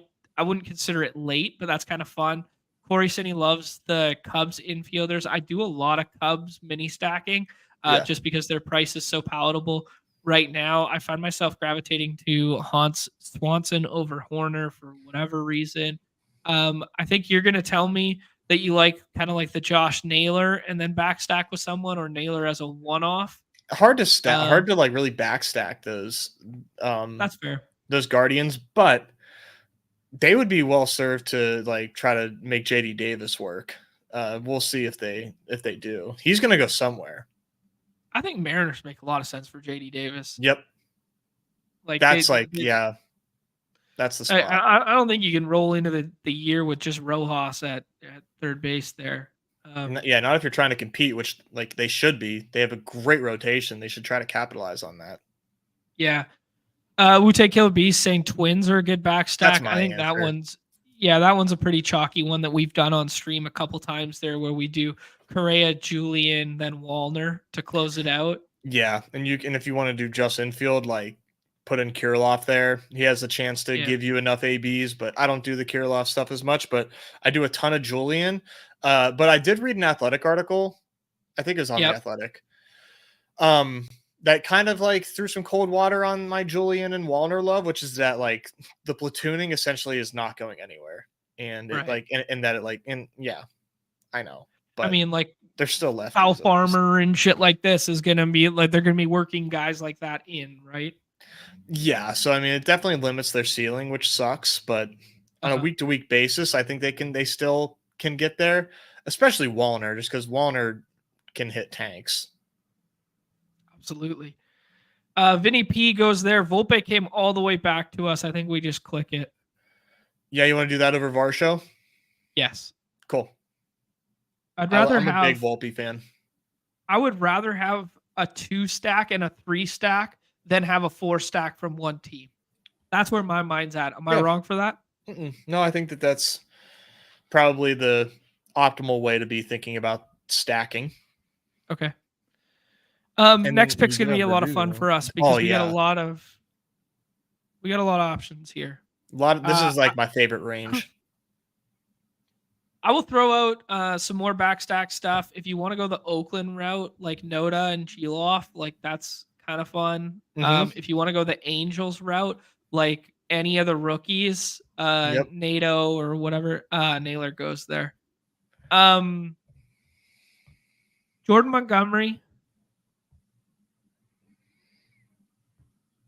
Ton, who I love. I think Ton here. We only have 3 outfielders, Ton or Ruiz, who I'm like kind of back in on Ruiz, but I think Tyler O'Neill, man, in this park, like you just take him. They've had him leading off in spring a little bit too, and there's been a little bit of FUD on Duran too, as like a long time. Like they're not sure his glove's good enough to hold down center field, and that's always been kind of like the thing that kept him in the lineup. Yeah. Interesting.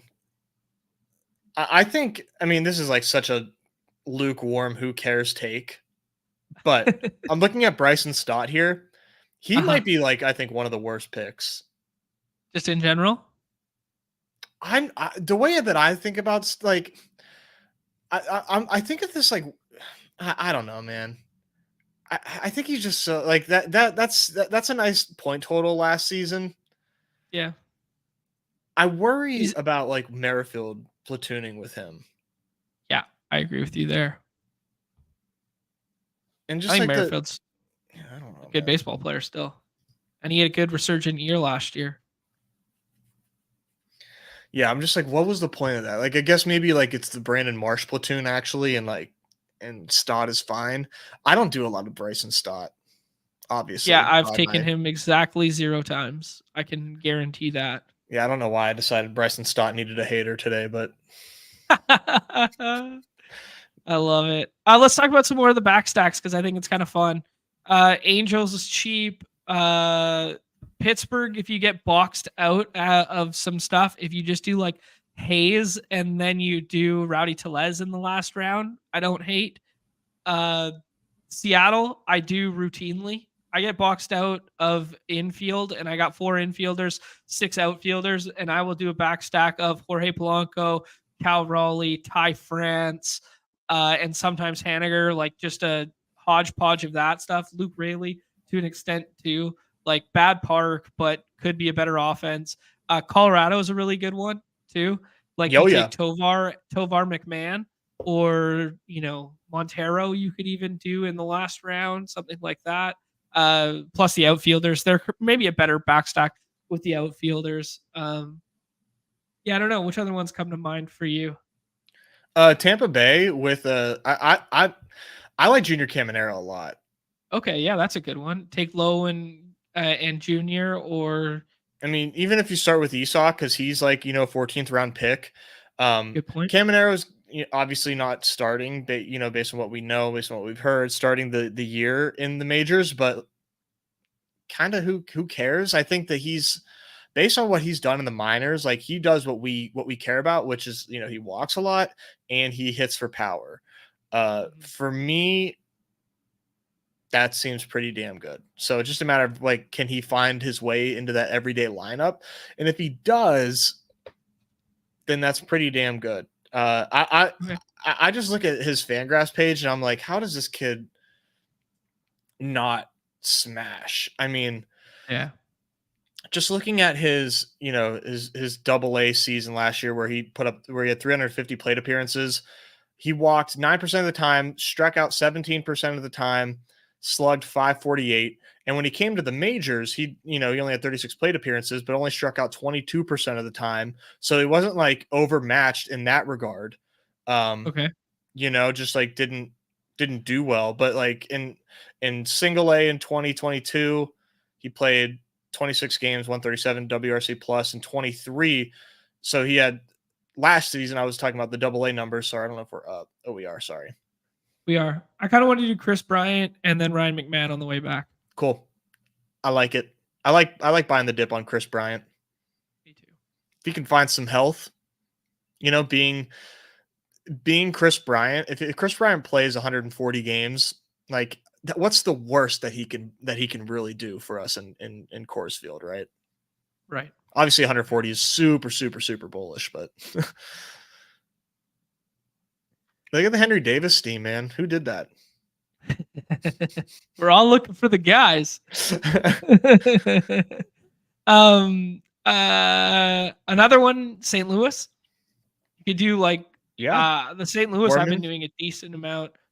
Okay, do you want to do Correa here, or do you want to do just get our stack and take Ryan McMahon away from the Tovar guy? Just do McMahon at this point in the draft. Who cares? Yep, I agree. Yeah, the St. Louis one. Sorry, finish your thought after the double A numbers. Oh yeah, so Caminero in high A ball had 159 plate appearances, slugged 685. Like the dude's power is just like unbelievable. And he's 20 years old. I mean, I don't want to get ahead of myself, but I feel like he's going to be better in this format than Churio is once he's finally up on a per plate appearance basis. So being free has me really excited about Caminero. Like I was drafting Cruz before he came up, and like Caminero's numbers are so much better than Cruz's. O'Neill, that is, in the minors. I mean, different prospect, like physically, but man, Caminero seems like the real freaking deal. How long can they keep him out of the majors is the question. Yeah, no, that's a fair point. Corey, I'm not familiar with which Chris Bryant quote you're talking about. Please fill me in. I'd love to hear that. Yeah, I don't know what he's talking about. Yeah. Thoughts on Verlander? Noah's asking. Yeah, I mean he's been low key plummeting in these drafts just due to the age and concern on workload. Nez, is that all? Yeah, I don't draft Justin Verlander personally. Okay. I don't see the ceiling for him. Like last year, there was like the strikeouts were way down, and now he's still 49. Yeah, it doesn't look great for old JV. Okay. I think he's ahead of the one nice thing I'd say about JV is I think he's ahead of schedule. I think there was a chance that people didn't think he'd be ready for opening day. They'd be having to manage, and then he would be like a late addition to like the roster, kind of like how people Interesting. view Kershaw, view Scherzer, view whatever. I do think Interesting. he's like a little bit ahead of schedule in that regard, where he's like a better pick than those guys. But I'm in lockstep with you, man. I don't take him, but I do take like a Scherzer type with my very last pick in the 20th round. Like I don't I know wish why. I had the stones to do the Scherzer stuff and the DeGrom thing, because like DeGrom is going to pitch this season. Yeah, I should probably have more than 0 because of that. right. Yeah, I mean, I just view it through the lens of like, if this is a weekly contest and we're just trying to get to the end, if I have a very strong 6-person pitcher staff, or a very strong, or a weak 7-pitcher staff, and then I can just tack them on as like, that's the guy you need in the final week. But you really have to mask the fact that there's a chance he doesn't pitch all year long, kind of thing. Okay, we got Gavin Williams, who I haven't taken yet. He's dealing with an injury, I think, right now. Okay, So I would probably say Bryce Miller. I take Miller over this tier. Okay. Yeah, I would. If you expand him, maybe there's a blurb on Gavin, but I'm pretty sure that he was dealing with some soreness, which is like a big bummer. Nursing elbow issue. Yeah, I forget what else came with that, but okay. I take him because I was taking him. Let's see what they're doing there. He's not available to pitch, experiencing discomfort, abundance of caution, no imaging, which is, fantastic. That's what we don't want. We don't want it to get to that point. Right. Story stacks with Tyler O'Neill. We could do another pitcher. I've been taking some Nestor recently. Candelario stacks with Steer. I like Candelario right now. I've been drafting him more with the Noel V suspension. Okay. We questioned that signing, and we were like, there's a logjam here. They're going to go into arbitration with Jonathan India. Do you think the team knew Noel V was going to get suspended when they made that signing? I wonder. I do wonder. It just really, it was just so strange. Right. Like, it really made no sense. Like, we looked at it on paper and we're like, this is a logjam. They got to trade India now. Like, what are we doing here? And then now it kind of is like, oh, this kind of all makes sense. Mm-hmm. Yeah, you gotta imagine that somebody knew. But like, why'd they wait so long to announce it? Like, it's just strange. Right. Interesting. Yeah, I obviously liked Henry Davis there as well, but I wasn't gonna force you to do any Henry Davis stuff. Wow, TK's got 45% of Candelario. Jesus. Yeah. I like Chris Sanchez too, so hopefully we can get him on the way back. TK, I ain't scared when he took JV and then he just goes, there's like 7 healthy pitchers in baseball. It's like, it's so effing true, man. Yeah, it's kind of a sad state.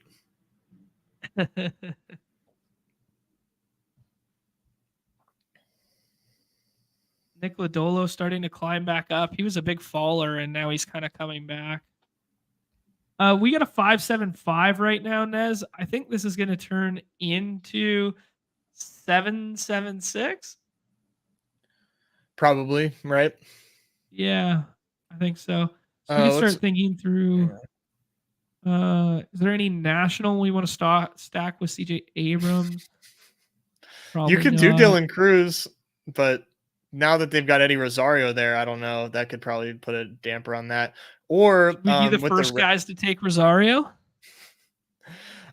I think maybe slightly better than league average last year. Yeah, I would probably rather do like Will Benson or Henry Davis. Okay. Benson just went at 208. Benson's catching a little steam right now. Yeah, that was Beimfor's doing. He was drafting a ton of Will Benson. He did like a big wave of drafts, drafted a ton of Will Benson, gave him an ADP, but like it's a good pick. Like Benson's probably going to play a lot, being a lefty there in that Reds lineup. Fun fact: he's Hunter Green's best friend. No shit. Yeah, there you go. There's your positive correlation to stay on the roster. Kind of like Bryce Harper's Bryce Harper's best friend is Bryson Stott. That's how they that's how you know they stay on the roster no matter what. There's your hand in the dirt take for the day, boys. That's awesome. If we go pitcher here, Giolito's low key off my board. Man, Braxton Garrett's kind of scary now too. Man, Did they are Chris on no Sanchez health. go? I believe so because I don't see his name and it was right in this area. My bad. I like Flaherty and your boy Taj Bradley.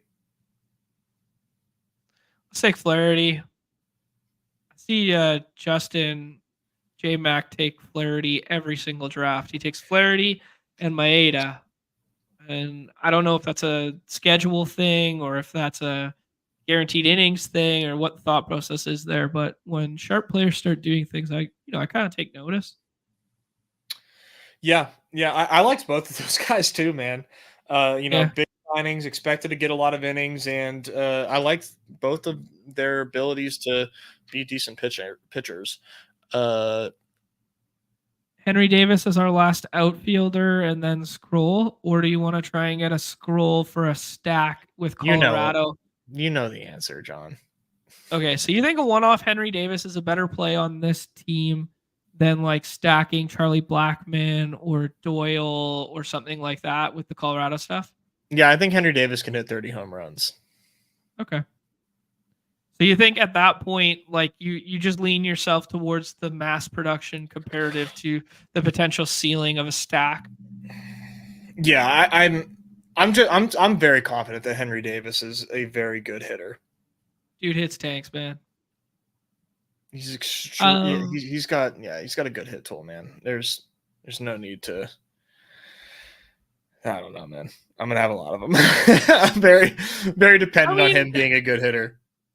It's an interesting question because it's like, what's the difference in, these are lazy comps, but like we did the Ellie one with O'Neal Cruz, and now we do the Wyatt Langford versus Henry Davis, where it's like, is this just discount like Wyatt Langford right now?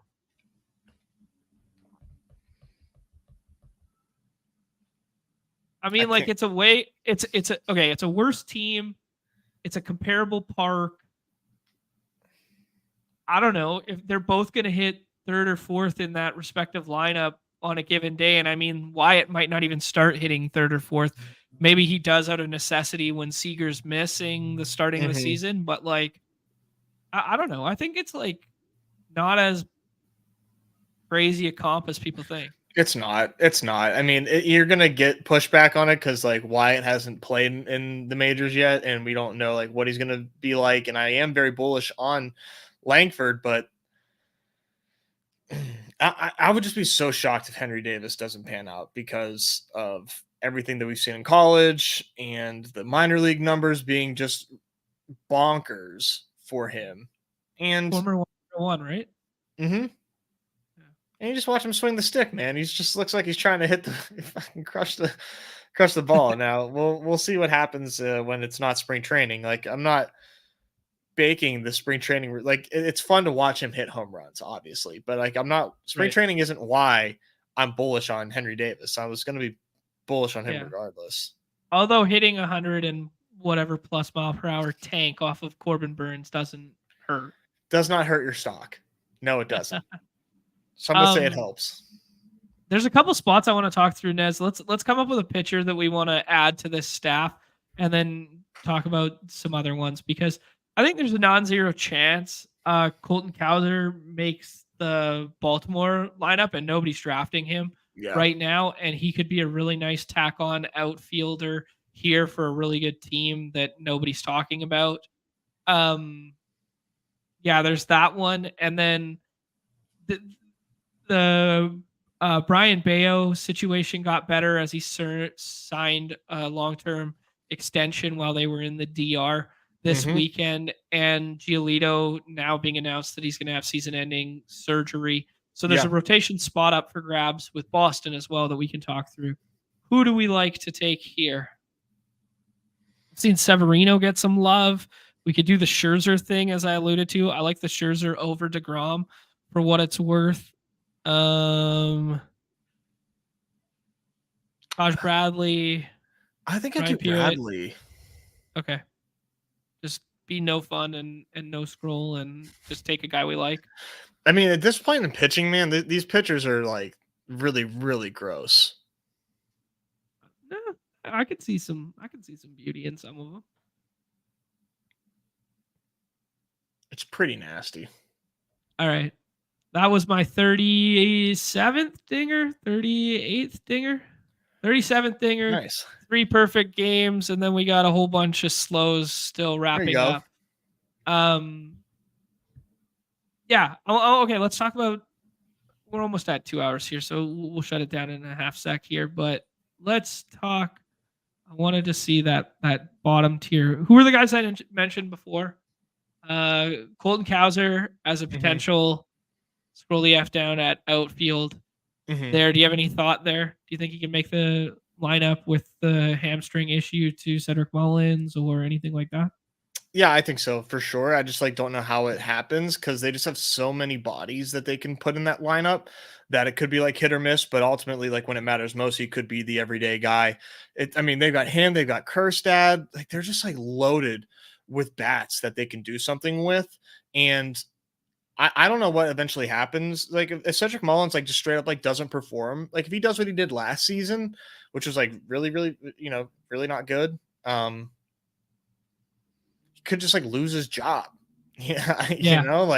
They just have so many guys waiting to get their shot that it makes for really difficult projecting, but the ceiling I think is really, really high for a guy like Cowser and Kerstad. Yeah. I guess you throw in Kerstad there too. Kerstad has outfield eligibility on our site. I think he would play second base? Question mark. Kerstad?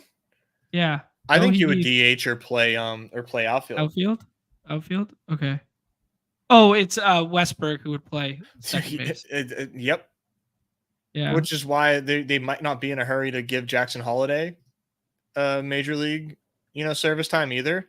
Because they should. And then you see him hit they don't have to. And then you see him hit a grand slam the other day, a windblown double to center, and then him steal a bag, and you're like, oh yeah, by the way, he was just 3 for 3 off big league pitching in spring training with the grand slam, and it's just like, fuck, man, how can you not just put this guy on your opening day roster and let him try and win AL Rookie of the Year and get you guys a comp? What was the term? Comp pick. Yeah, what's the comp stand for? Compensation. Oh, it's just a compensation pick. That's what it's called? It's not competitive. Okay. Yeah, it's just if he wins Rookie of the Year. Yeah, and try and earn yourself a comp pick. Yeah, interesting situation there. Any scrolls at pitcher that are getting you excited or guys you're thinking through now? I brought up the Boston rotation because I think we could see Garrett Whitlock or Tanner Houck potentially, but I'm not sure they're worth drafting. I don't know.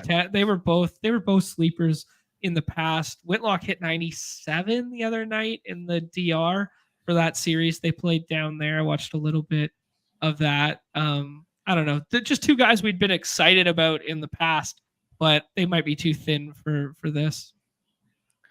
Yeah, I mean, I'm doing a lot of Christopher Sanchez lately. Okay. I still think JP Sears is worth drafting. Yeah, he went in our draft there. Yeah, and I do Paul Skeens too because I think he's going to be up when it matters. Okay. We took Flaherty in that last one. We like the playoff schedule associated with them. We saw the velo on the fastball return a little bit last year. It's clear that why him and Maeda got deals. So those two are interesting. Severino, I've seen getting a little bit of buzz. Yeah, that one's tough for me. Yeah, same. I would rather take the shot on Scherzer than Severino. I think it's fair. Yeah. That's kind of where I'm at. All right, let's rattle off our team here. And then someone said something about the solo shot. I have not done the solo shot yet. I plan to try and get us to do the solo shot on stream at some point here. So as you guys can see, but that last dinger there, Nez, let's give me your grade on our team. All right, I'll be honest. Okay, and then we will. What's going on here? Give it a refresh here. Black and Yellow Dog app is not letting me bring up our previous draft. Yeah, I might have to like re-navigate.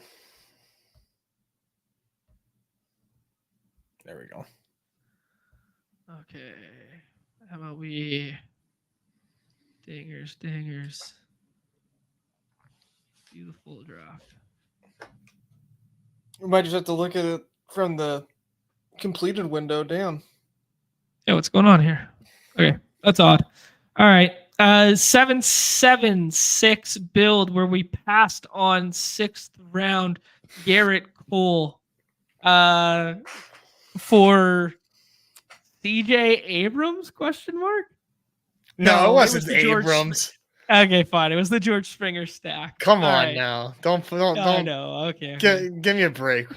776 Snell, who's still on the open market despite it being well into spring training and all the football players signing already. I cannot even fathom why. But Snell, Peralta, Bobby Miller, you got to say both when you say Miller. You can't just say Miller. It's got to be Bobby Miller. It's like Bobby that. Miller. Yeah, Merrill Kelly, Bryce Miller, Jack Flaherty, Taj Bradley, Vlad, Bo, Abrams, Steer, Volpe, McMahon, Candelario, Soto, Trout, Springer, Ton, Bryant, Henry, Davis. This is a very us team. What do you think? This one's a little ugly. This one's a little ugly. Wow. But I like it. I like it. The pitching staff is not my normal pitching staff, but like that top 3, very, very high upside with some good oatmeal behind it. We went heavy on the infield, which is, I think all of the data would tell you was smart. And we got Henry Davis in the outfield. So I love it. I'm going to give this a 7.9 out of 10. All right. 7.9 out of 10. I will take it. That's I agree with you. The pitfall of this team is the volatility at starting pitcher at the top end. This would feel a lot better if we had more stable top end guys than a homeless Snell right now and Peralta. If you did Grayson and Logan Gilbert at the top of this, or Logan Webb plus Grayson, I think you would have given it an 8.5. Probably. Yeah, because you would just feel like you would just feel like it's safer. All right, the word I was looking for is compensatory. Compensation, compensatory, same damn thing. Got it. AJ Puck as a late round flyer there. That's they said he's going to start for Miami, but I feel like AJ Puck's been in the league for 20 years. Yeah, Eno talked a little bit about it on the Rates and Barrels pod there, about him adding pitches there. Like he was a once starter, then converted reliever, now back to starter once leaving the A's. It gives me very, very similar vibes to Jesus Luzardo, does it not?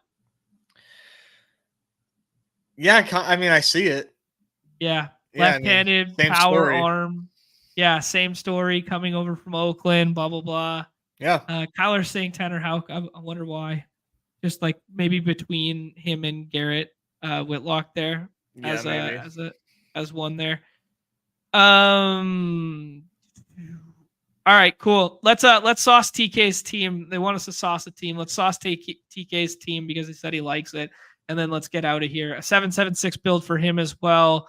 Burns, Castillo, Steele, Darvish, McKenzie, Verlander, Nestor Cortez. Nice staff there. Harper at 11, interesting. Turner at 14. So doing something contrarian on the right side of the board and stacking fills that doesn't include, because Trey Turner never makes it back to the other side of the board. So that's the only way you can do it. Pretty sharp there. Belly, Isaac Paredes, Francisco Alvarez, Jorge Polanco, Brandon Lowe or Lau. Fuck, every time I read it, I fuck it up. I'm not even going to tell you. Castellanos, Suzuki, Josh Lowe, Christopher Morel, Taylor Ward, and Starling Marte. What do you think about this one, Nez? That's a good team. That's a fun team. It's got the stacks, it's got the board flipping, good staff. I can't sauce this. The only thing I could sauce this is Nick Castellanos is not on like hardly any of my teams, and he's definitely not my outfield one, but you made it work with the Philly stack. Unfortunately, I like the team.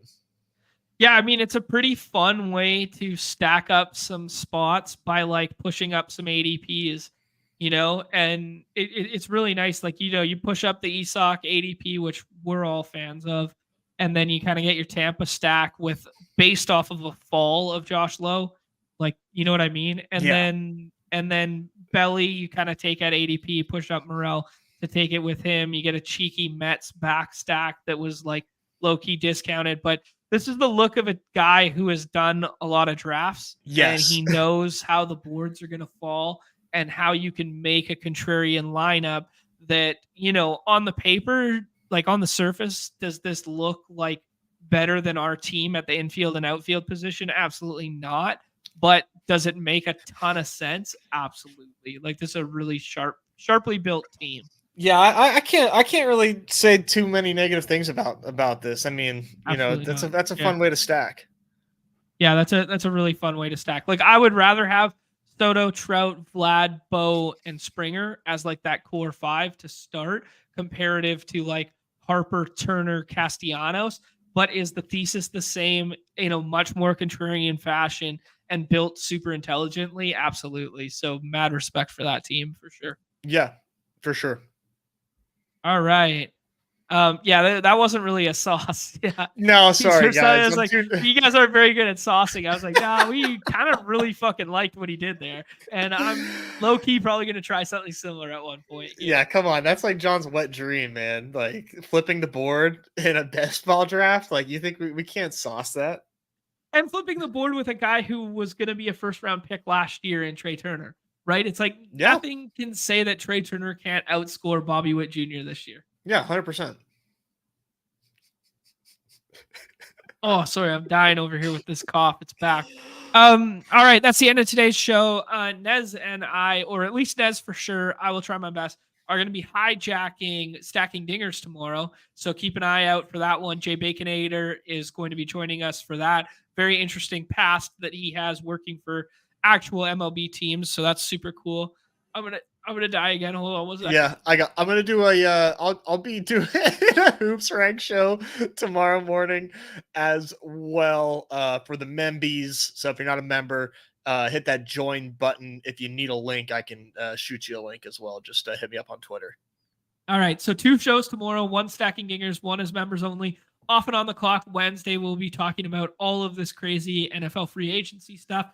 Thursday, we'll have a paywall show again there. Most likely going to be hoops adjacent. Maybe have 2 that day. So I start pulling my weight a little bit more behind the paywall. And then Friday, we will have our regular scheduled, Minshew to the Raiders. That's how you get me to stop in my tracks. My guy, Minshew, maybe getting an opportunity to start again. Love to see it. And then Friday, we will do, I don't know, what maybe we'll try. There's no way we could top T-Box from last Friday. I know. Who knows? Maybe we'll try and get a guest on, or maybe we'll try and do something creative and fun with our Friday slot there, just in general. Any parting words, Nez? No, I'll see you in the lobbies, though. I still got a mad number of hoops drafts to get done because Neumy threw a whole bunch of side slates at us, and what am I to do but to draft them? So I'll see you guys in there. All right. Best of luck to everybody playing in the hoops streets tonight. And if you're not playing on Underdog Fantasy, use promo code MLB at sign up. 100% match deposit up to 100 USD. And if you are in the great state of North Carolina and or South Carolina, that book is wide open for you guys now. So go ahead and take advantage of the Underdog Sportsbook. Everybody's favorite time on the show? The end. I'll see you tomorrow. Peace.